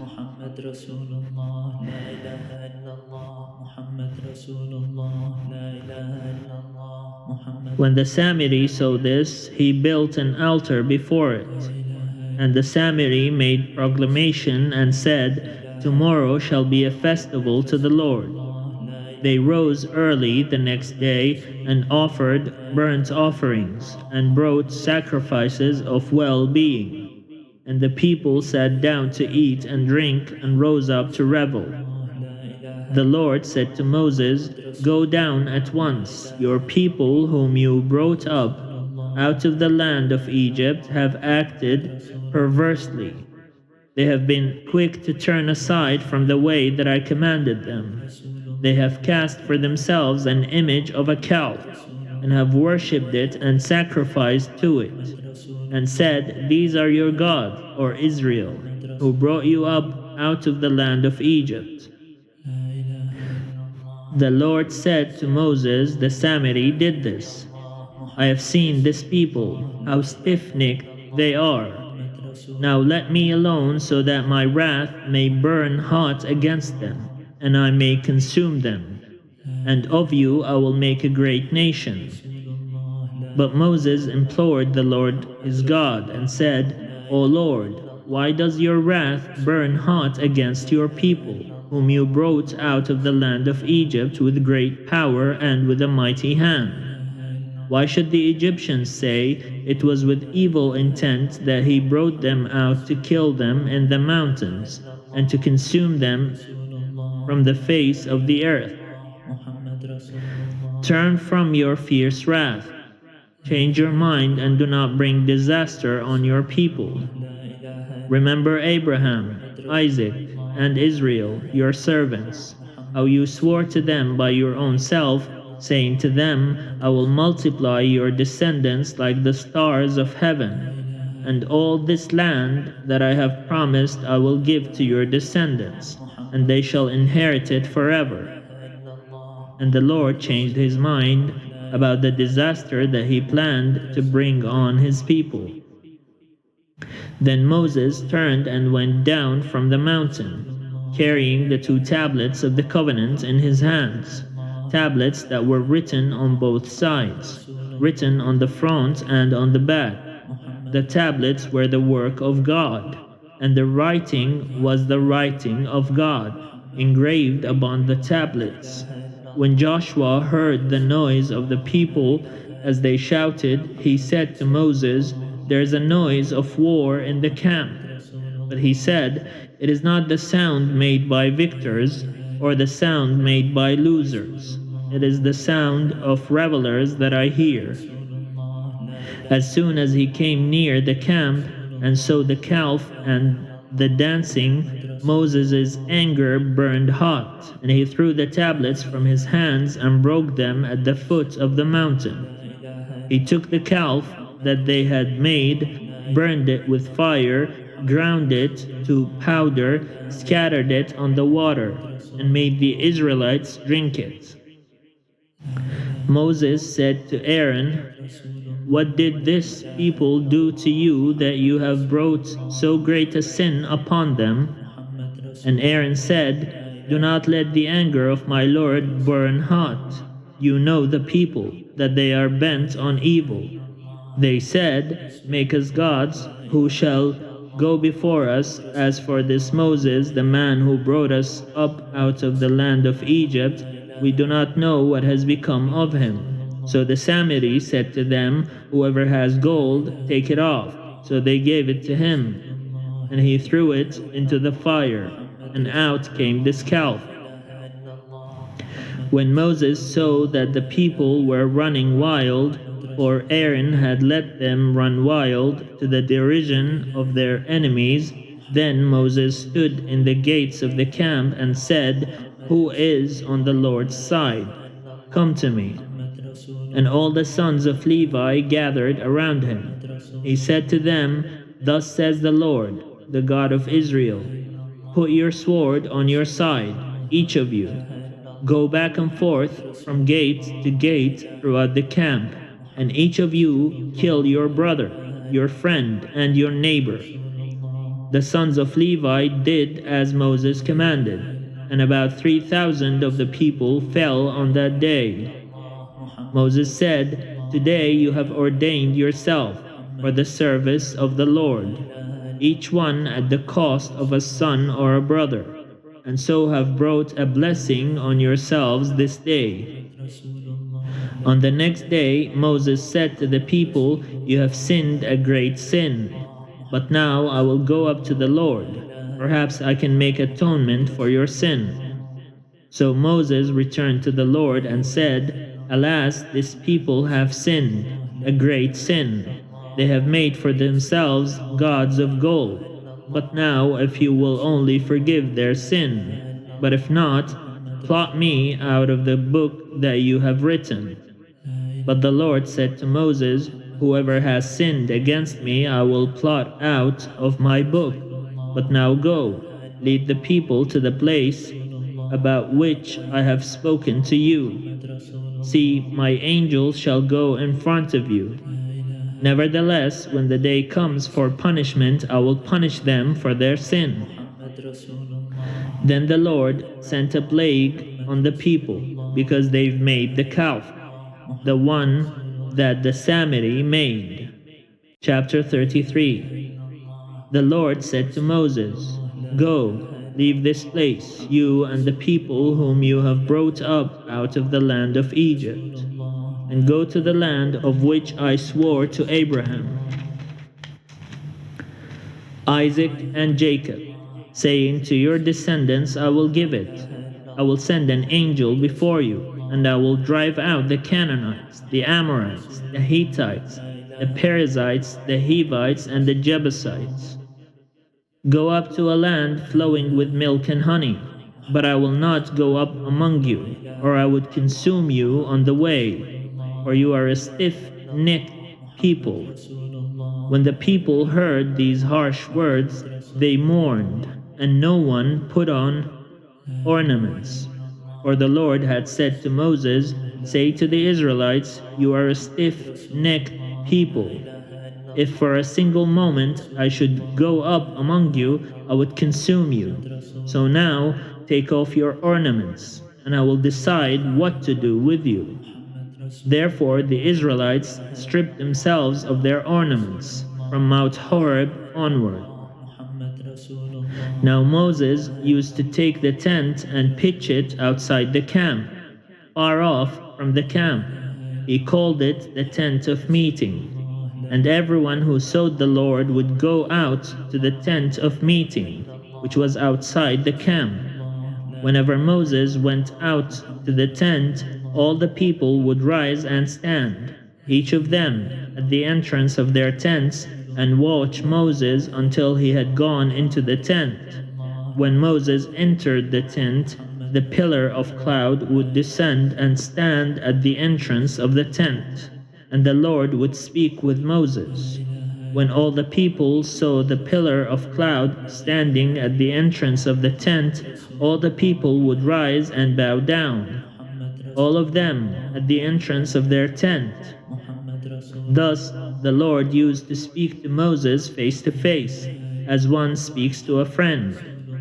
Then he would return to the camp. But his young assistant, Joshua, son of Nun, would not leave the tent. Moses said to the Lord, See, you have said to me, Bring up this people, but you have not let me know whom you will send with me. Yet you have said, I know you by name, and you have also found favor in my sight. Now, if I have found favor in your sight, show me your ways, so that I may know you and find favor in your sight. Consider too that this nation is your people. He said, My presence will go with you, and I will give you rest. And he said to him, If your presence will not go, do not carry us up from here. For how shall it be known that I have found favor in your sight, I and your people, unless you go with us? In this way we shall be distinct, I and your people, from every people on the face of the earth. The Lord said to Moses, I will do the very thing that you have asked, for you have found favor in my sight, and I know you by name. Moses said, Show me your glory, I pray. And he said, I will make all my goodness pass before you, and will proclaim before you the name, the Lord. And I will be gracious to whom I will be gracious, and will show mercy on whom I will show mercy. But, he said, you cannot see me, for no one shall see me and live. And the Lord continued, See, there is a place by me where you shall stand on the rock. and while my glory passes by, I will put you in a cleft of the rock, and I will cover you with my hand until I have passed by. Then I will take away my hand, and you shall see my back, but my face shall not be seen. God showed himself to the mountain, and the mountain crumbled. And as soon as Moses saw that the mountain crumbled, he fell face down and worshipped, and said, "Praised be the Lord, I have sinned." And he realized that he had asked to see God who cannot be seen, and that was wrong.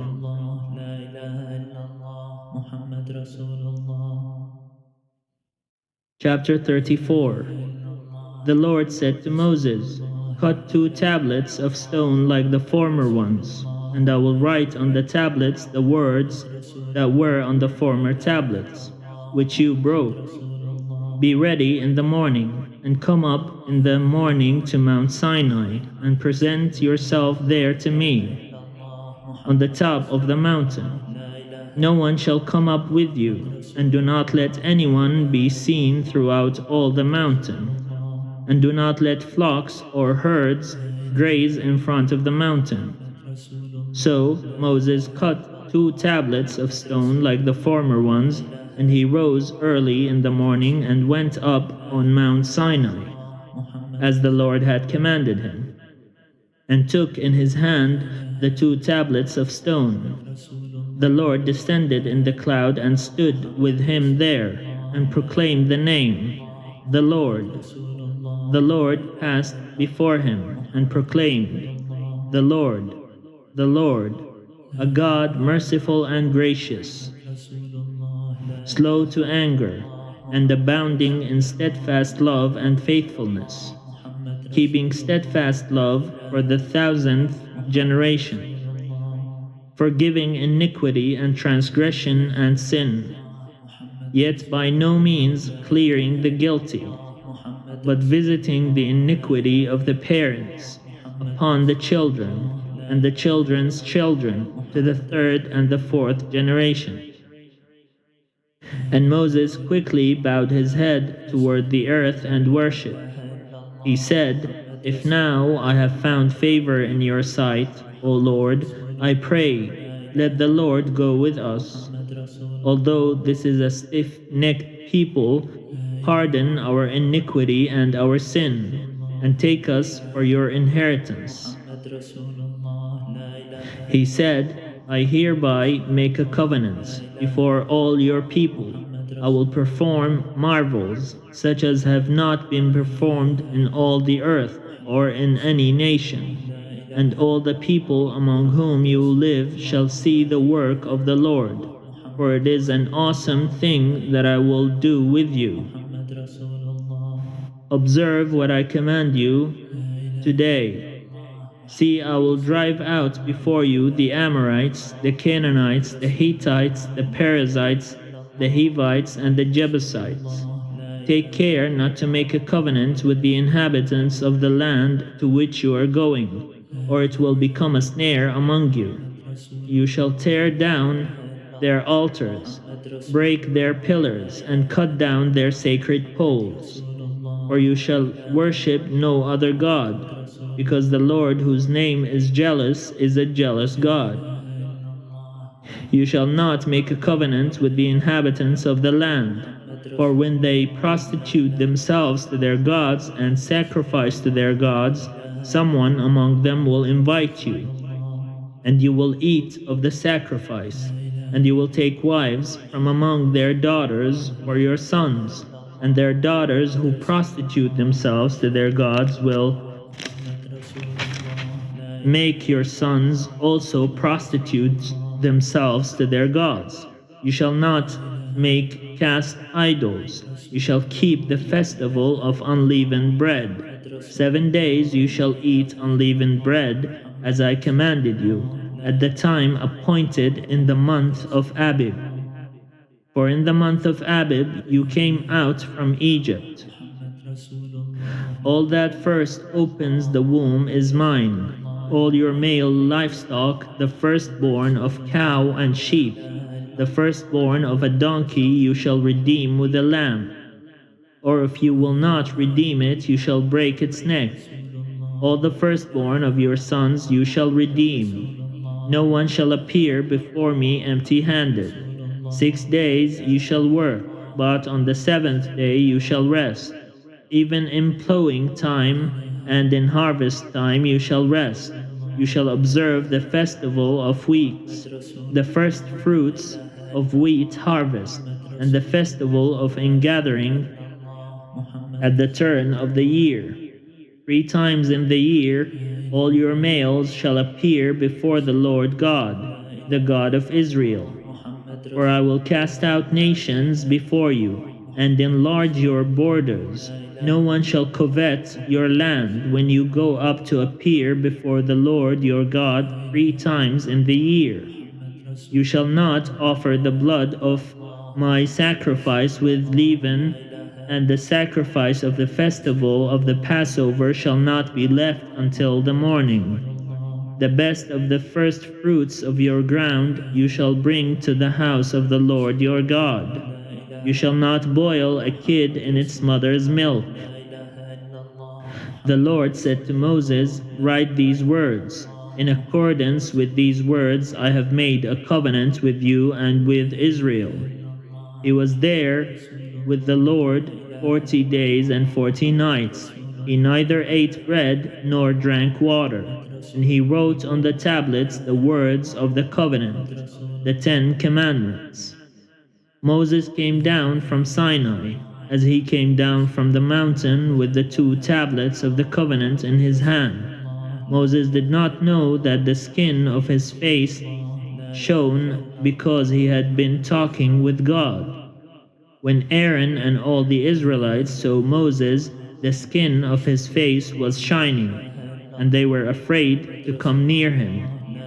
But Moses called to them, and Aaron and all the leaders of the congregation returned to him, and Moses spoke with them.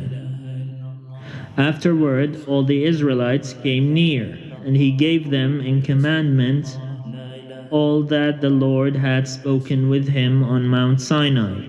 When Moses had finished speaking with them, he put a veil on his face. But whenever Moses went in before the Lord to speak with him, he would take the veil off until he came out. And when he came out and told the Israelites what he had been commanded, the Israelites would see the face of Moses, that the skin of his face was shining. And Moses would put the veil on his face again, until he went in to speak with him. Chapter 35. Moses assembled all the congregation of the Israelites and said to them, "These are the things that the Lord has commanded you to do. 6 days shall work be done, but on the 7th day you shall have a holy Sabbath of solemn rest to the Lord. Whoever does any work on it shall be put to death. You shall kindle no fire in all your dwellings on the Sabbath day."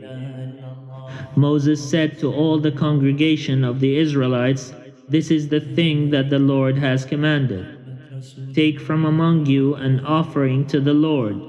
Let whoever is of a generous heart bring the Lord's offering, gold, silver, and bronze, blue, purple, and crimson yarns, and fine linen, goat's hair, tanned ram's skin, and fine leather, acacia wood, oil for the light, spices for the anointing oil, and for the fragrant incense, and onyx stones and gems to be set in the ephod and the breastpiece.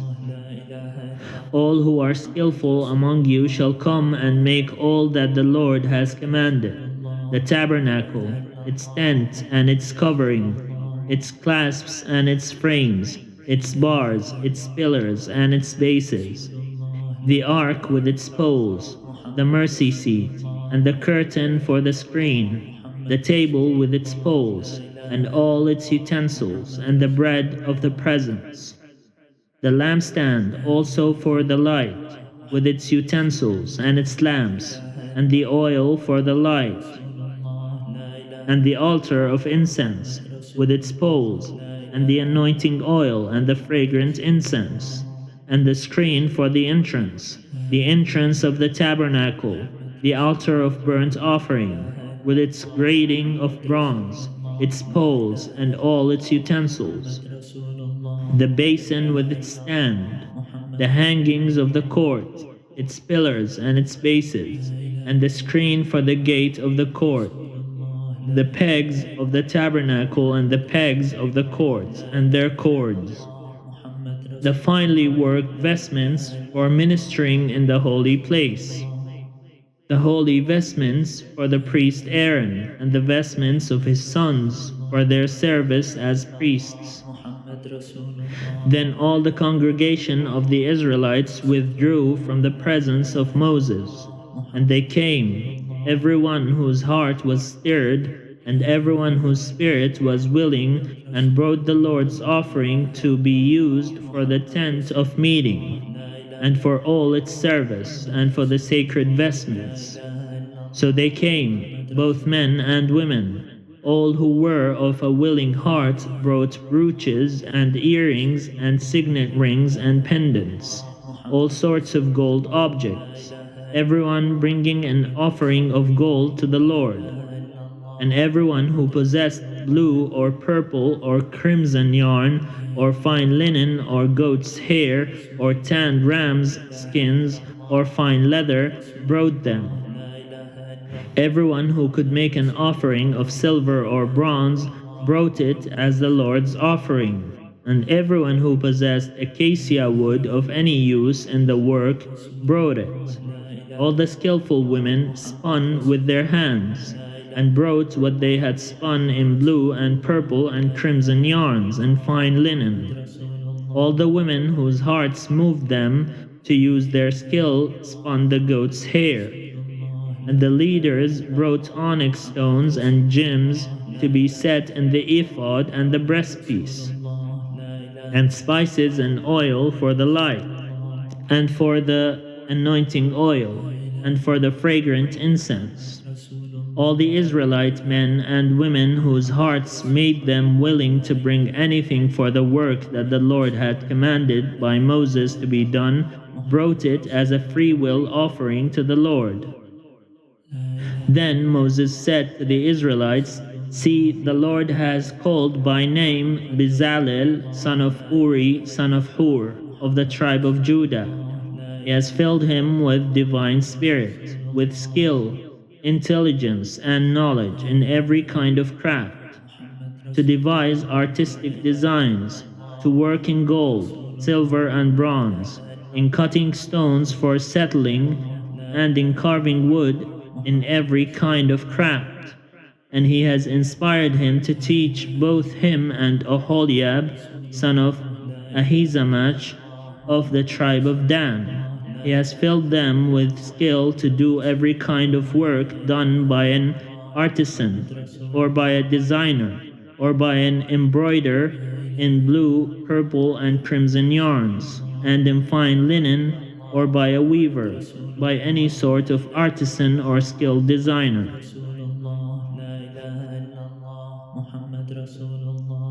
Chapter 36. Bezalel and Oholiab, and every skillful one to whom the Lord has given skill and understanding to know how to do any work in the construction of the sanctuary, shall work in accordance with all that the Lord has commanded. Moses then called Bezalel and Oholiab, and every skillful one to whom the Lord had given skill, everyone whose heart was stirred to come to do the work. And they received from Moses all the freewill offerings that the Israelites had brought for doing the work on the sanctuary. They still kept bringing him freewill offerings every morning, so that all the artisans who were doing every sort of task on the sanctuary came, each from the task being performed, and said to Moses, "The people are bringing much more than enough for doing the work that the Lord has commanded us to do. So Moses gave command, and word was proclaimed throughout the camp. No man or woman is to make anything else as an offering for the sanctuary. So the people were restrained from bringing, for what they had already brought was more than enough to do all the work. All those with skill among the workers made the tabernacle with 10 curtains. They were made of fine twisted linen, and blue, purple, and crimson yarns, with cherubim skillfully worked into them. The length of each curtain was 28 cubits, and the width of each curtain 4 cubits. All the curtains were of the same size. He joined 5 curtains to one another, and the other 5 curtains he joined to one another. He made loops of blue on the edge of the outermost curtain of the first set. Likewise, he made them on the edge of the outermost curtain of the second set. He made 50 loops on the one curtain, and he made 50 loops on the edge of the curtain that was in the second set. The loops were opposite one another, and he made 50 clasps of gold, and joined the curtains one to the other with clasps, so the tabernacle was one whole. He also made curtains of goat's hair for a tent over the tabernacle. He made 11 curtains. The length of each curtain was 30 cubits, and the width of each curtain 4 cubits. The 11 curtains were of the same size. He joined 5 curtains by themselves, and 6 curtains by themselves. He made 50 loops on the edge of the outermost curtain of the one set, and 50 loops on the edge of the other connecting curtain. He made 50 clasps of bronze to join the tent together, so that it might be one whole. And he made for the tent a covering of tanned ram's skins, and an outer covering of fine leather. Then he made the upright frames for the tabernacle of acacia wood. 10 cubits was the length of a frame, and 1.5 cubits the width of each frame. Each frame had 2 pegs for fitting together. He did this for all the frames of the tabernacle. The frames for the tabernacle he made in this way: 20 frames for the south side, and he made 40 bases of silver under the 20 frames, 2 bases under the first frame for its 2 pegs, and 2 bases under the next frame for its 2 pegs. For the second side of the tabernacle, on the north side, he made 20 frames, and their 40 bases of silver, 2 bases under the first frame and 2 bases under the next frame. For the rear of the tabernacle, westward, he made 6 frames. He made 2 frames for corners of the tabernacle in the rear. They were separate beneath, but joined at the top. At the first ring, he made 2 of them in this way for the 2 corners. There were 8 frames with their bases of silver, 16 bases, under every frame 2 bases.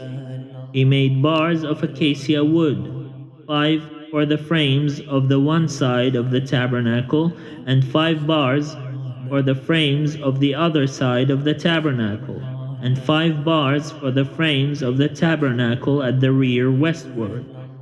He made the middle bar to pass through from end to end halfway up the frames.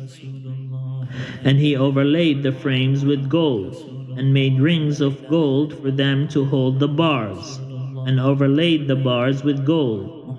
He made the curtain of blue, purple, and crimson yarns, and fine twisted linen, with cherubim skillfully worked into it. For it he made 4 pillars of acacia, and overlaid them with gold. Their hooks were of gold, and he cast for them 4 bases of silver. He also made a screen for the entrance to the tent of blue, purple, and crimson yarns, and fine twisted linen, embroidered with needlework, and its 5 pillars with their hooks. He overlaid their capitals and their bases with gold, but their 5 bases were of bronze.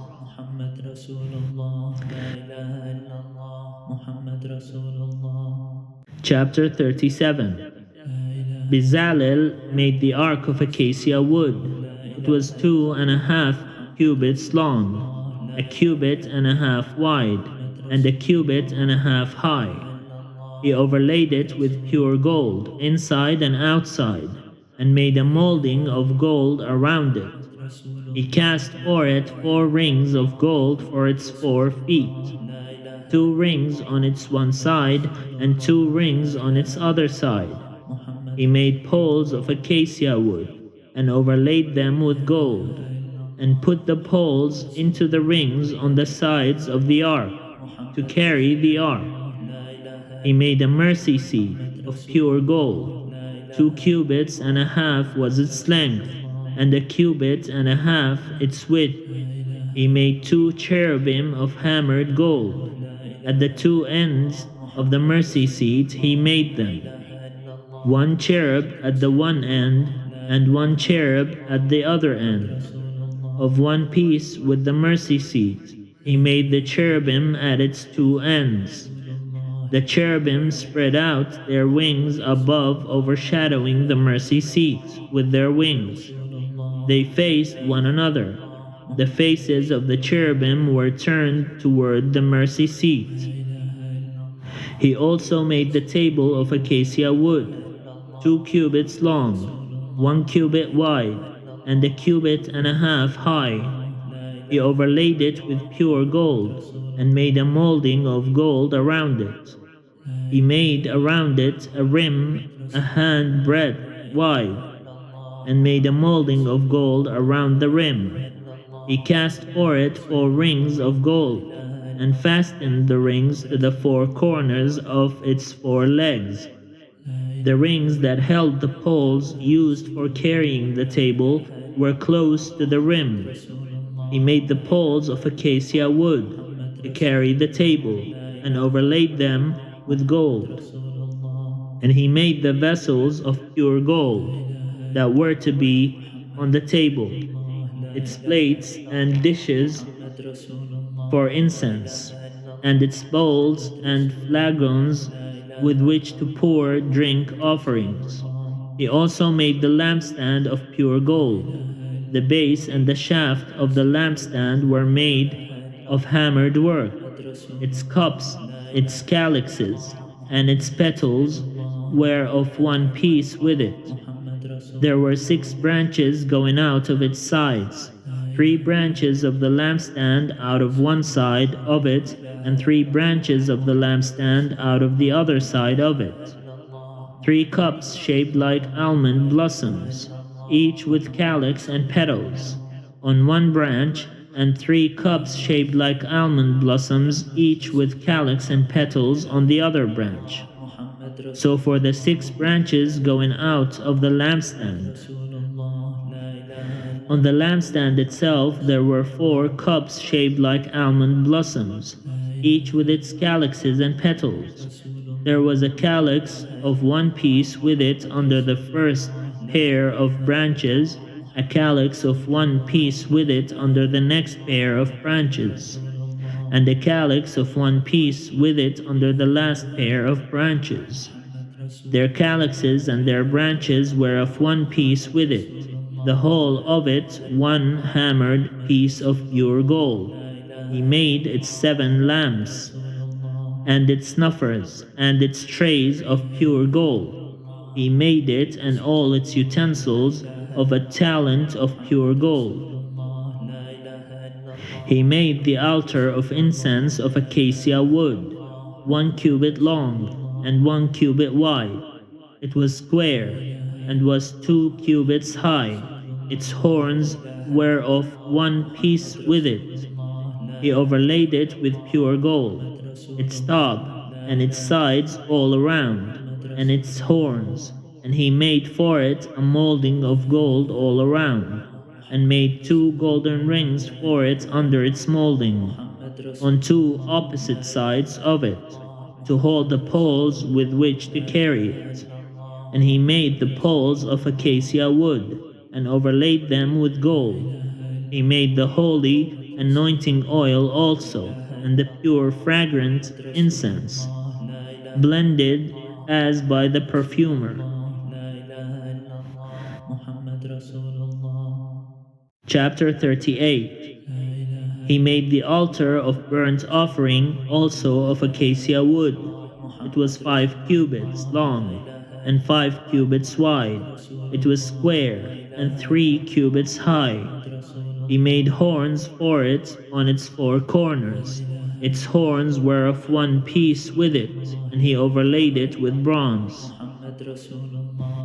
He made all the utensils of the altar, the pots, the shovels, the basins, the forks, and the firepans.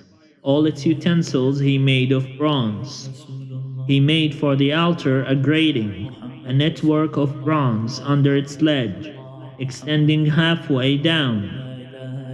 He cast 4 rings on the 4 corners of the bronze grating to hold the poles. He made the poles of acacia wood, and overlaid them with bronze, and he put the poles through the rings on the sides of the altar, to carry it with them. He made it hollow, with boards. He made the basin of bronze with its stand of bronze, from the mirrors of the women who served at the entrance to the tent of meeting. He made the court. For the south side, the hangings of the court were of fine twisted linen, 100 cubits long. Its 20 pillars and their 20 bases were of bronze, but the hooks of the pillars and their bands were of silver. For the north side there were hangings 100 cubits long. Its 20 pillars and their 20 bases were of bronze, but the hooks of pillars and their bands were of silver. For the west side there were hangings 50 cubits long, with 10 pillars and 10 bases. The hooks of the pillars and their bands were of silver. And for the front to the east 50 cubits. The hangings for one side of the gate were 15 cubits, with 3 pillars and 3 bases. And so, for the other side, on each side of the gate of the court were hangings of 15 cubits, with 3 pillars and 3 bases. All the hangings around the court were of fine twisted linen. The bases for the pillars were of bronze, but the hooks of the pillars and their bands were of silver. The overlaying of their capitals was also of silver, and all the pillars of the court were banded with silver. The screen for the entrance to the court was embroidered with needlework in blue, purple, and crimson yarns, and fine twisted linen. It was 20 cubits long, and along the width of it 5 cubits high, corresponding to the hangings of the court. There were 4 pillars, their 4 bases were of bronze, their hooks of silver, and the overlaying of their capitals and their bands of silver. All the pegs for the tabernacle and for the court all around were of bronze. These are the records of the tabernacle of the covenant, which were drawn up at the command of Moses, the work of the Levites being under the direction of Ithamar, son of the priest Aaron. Bezalel, son of Uri, son of Hur, of the tribe of Judah, made all that the Lord commanded Moses, and with him was Oholiab, son of Ahisamach, of the tribe of Dan, engraver, designer, and embroider in blue, purple, and crimson yarns, and in fine linen. All the gold that was used for the work in all the construction of the sanctuary, the gold from the offering, was 29 talents and 730 shekels, measured by the sanctuary shekel. The silver from those of the congregation who were counted was 100 talents and 1,775 shekels, measured by the sanctuary shekel. A bekah, a head, that is half a shekel, measured by the sanctuary shekel. For everyone who was counted in the census from 20 years old and upward, for 603,550 men. The 100 talents of silver were for casting the bases of the sanctuary and the bases of the curtain. 100 bases for the 100 talents, a talent for a base. Of the 1,775 shekels, he made hooks for the pillars, and overlaid their capitals, and made bands for them. The bronze that was contributed was 70 talents and 2,400 shekels. With it he made the bases for the entrance of the tent of meeting, the bronze altar and the bronze grating for it, and all the utensils of the altar, the bases all around the court, and the bases of the gate of the court, all the pegs of the tabernacle, and all the pegs around the court. Chapter 39. Of the blue, purple, and crimson yarns, they made finely worked vestments for ministering in the holy place. They made the sacred vestments for Aaron, as the Lord had commanded Moses. He made the ephod of gold, of blue, purple, and crimson yarns, and of fine twisted linen. Gold leaf was hammered out and cut into threads to work into the blue, purple, and crimson yarns, and into the fine twisted linen, in skilled design. They made for the ephod shoulder pieces, joined to it at its two edges. The decorated band on it was of the same materials and workmanship, of gold, of blue, purple, and crimson yarns, and of fine twisted linen, as the Lord had commanded Moses. The onyx stones were prepared, enclosed in settings of gold filigree, and engraved like the engravings of a signet, according to the names of the sons of Israel. He set them on the shoulder pieces of the ephod, to be stones of remembrance for the sons of Israel, as the Lord had commanded Moses. He made the breastpiece in skilled work, like the work of the ephod, of gold, of blue, purple, and crimson yarns, and of fine twisted linen. It was square. The breastpiece was made double. A span in length and a span in width were double. They set in it 4 rows of stones. A row of carnelian, chrysolite, and emerald was the first row, and the second row a turquoise, a sapphire, and a moonstone, and the third row a jacinth, and agate, and an amethyst, and the fourth row a beryl, an onyx, and a jasper.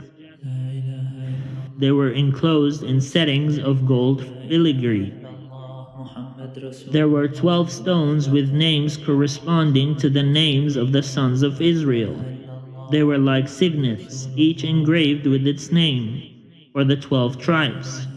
They made on the breastpiece chains of pure gold, twisted like cords, and they made 2 settings of gold filigree, and 2 gold rings, and put the 2 rings on the 2 edges of the breastpiece.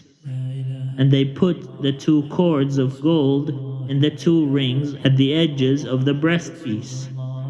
2 ends of the 2 cords they had attached to the 2 settings of filigree. In this way they attached it in front to the shoulder pieces of the ephod. Then they made 2 rings of gold and put them at the 2 ends of the breastpiece, on its inside edge next to the ephod. They made 2 rings of gold and attached them in front to the lower part of the 2 shoulder pieces of the ephod. At its joining above the decorated band of the ephod, they bound the breastpiece by its rings to the rings of the ephod with a blue cord, so that it should lie on the decorated band of the ephod, and that the breastpiece should not come loose from the ephod, as the Lord had commanded Moses. He also made the robe of the ephod woven all of blue yarn, and the opening of the robe in the middle of it was like the opening in a coat of mail, with a binding around the opening, so that it might not be torn. On the lower hem of the robe they made pomegranates of blue, purple, and crimson yarns, and of fine twisted linen. They also made bells of pure gold, and put the bells between the pomegranates on the lower hem of the robe all around, between the pomegranates. A bell and a pomegranate all around on the lower hem of the robe for ministering, as the Lord had commanded Moses. They also made the tunics, woven of fine linen, for Aaron and his sons, and the turban of fine linen, and the headdress of fine linen, and the linen undergarments of fine twisted linen, and the sash of fine twisted linen, and of blue, purple, and crimson yarns, embroidered with needlework, as the Lord had commanded Moses. They made the rosette of the holy diadem of pure gold, and wrote on it an inscription like the engravings of a signet, "Holy to the Lord." They tied to it a blue cord to fasten it on the turban above, as the Lord had commanded Moses. In this way all the work of the tabernacle of the tent of meeting was finished. The Israelites had done everything just as the Lord had commanded Moses. Then they brought the tabernacle to Moses, the tent and all its utensils, its hooks, its frames, its bars, its pillars, and its bases, the covering of tanned ram's skins, and the covering of fine leather, and the curtain for the screen, the Ark of the Covenant with its poles and the mercy seat, the table with all its utensils, and the bread of the presence, the pure lampstand with its lamps set on it, and all its utensils, and the oil for the light, the golden altar, the anointing oil, and the fragrant incense, and the screen for the entrance of the tent, the bronze altar, and its grating of bronze, its poles, and all its utensils, the basin with its stand, the hangings of the court, its pillars and its bases, and the screen for the gate of the court, its cords and its pegs, and all the utensils for the service of the tabernacle, for the tent of meeting, the finely worked vestments for ministering in the holy place, the sacred vestments for the priest Aaron, and the vestments of his sons to serve as priests. The Israelites had done all of the work just as the Lord had commanded Moses. When Moses saw that they had done all the work just as the Lord had commanded, he blessed them.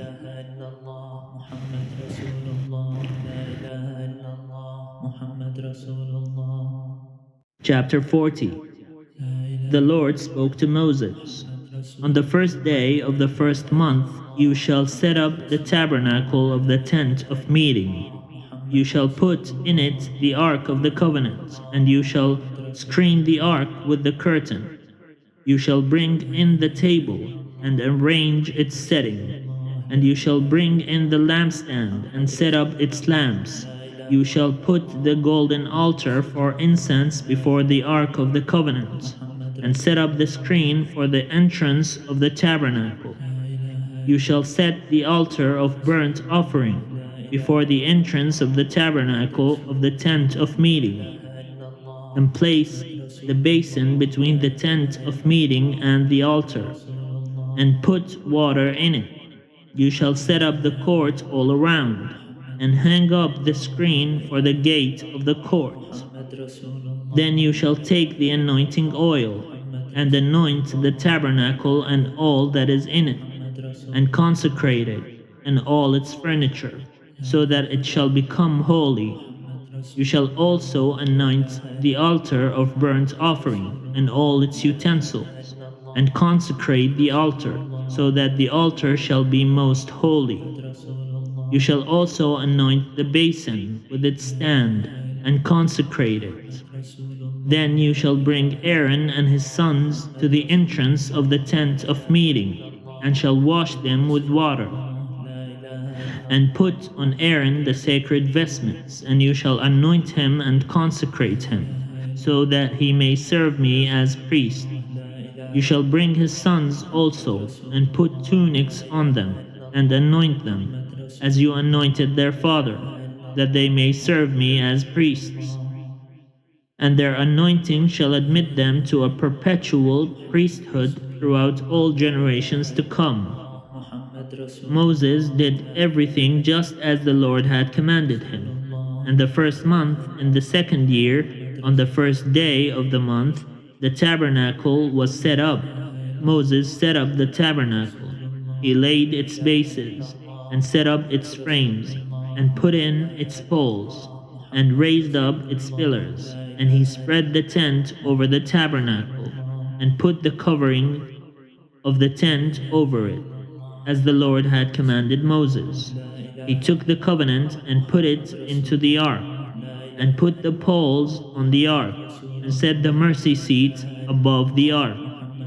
And he put the ark into the tabernacle, and set up the curtain for screening, and screened the ark of the covenant, as the Lord had commanded Moses.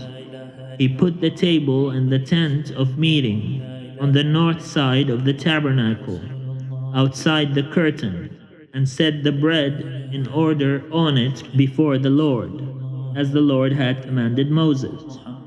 He put the lampstand in the tent of meeting, opposite the table on the south side of the tabernacle, and set up the lamps before the Lord, as the Lord had commanded Moses.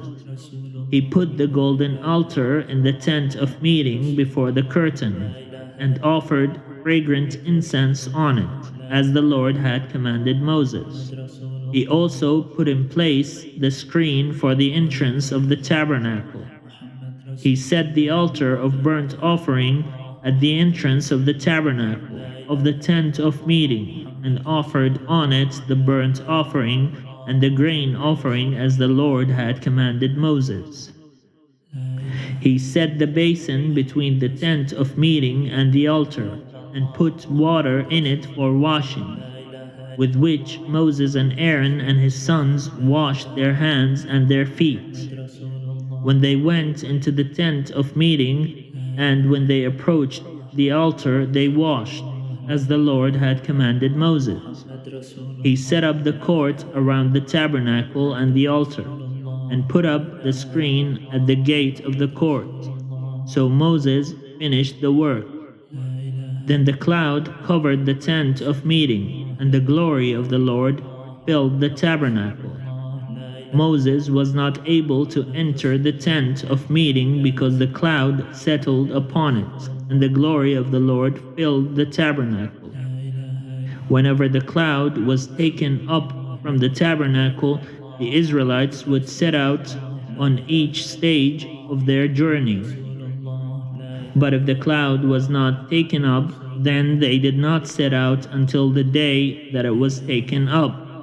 For the cloud of the Lord was on the tabernacle by day, and fire was in the cloud by night, before the eyes of all the house of Israel at each stage of their journey.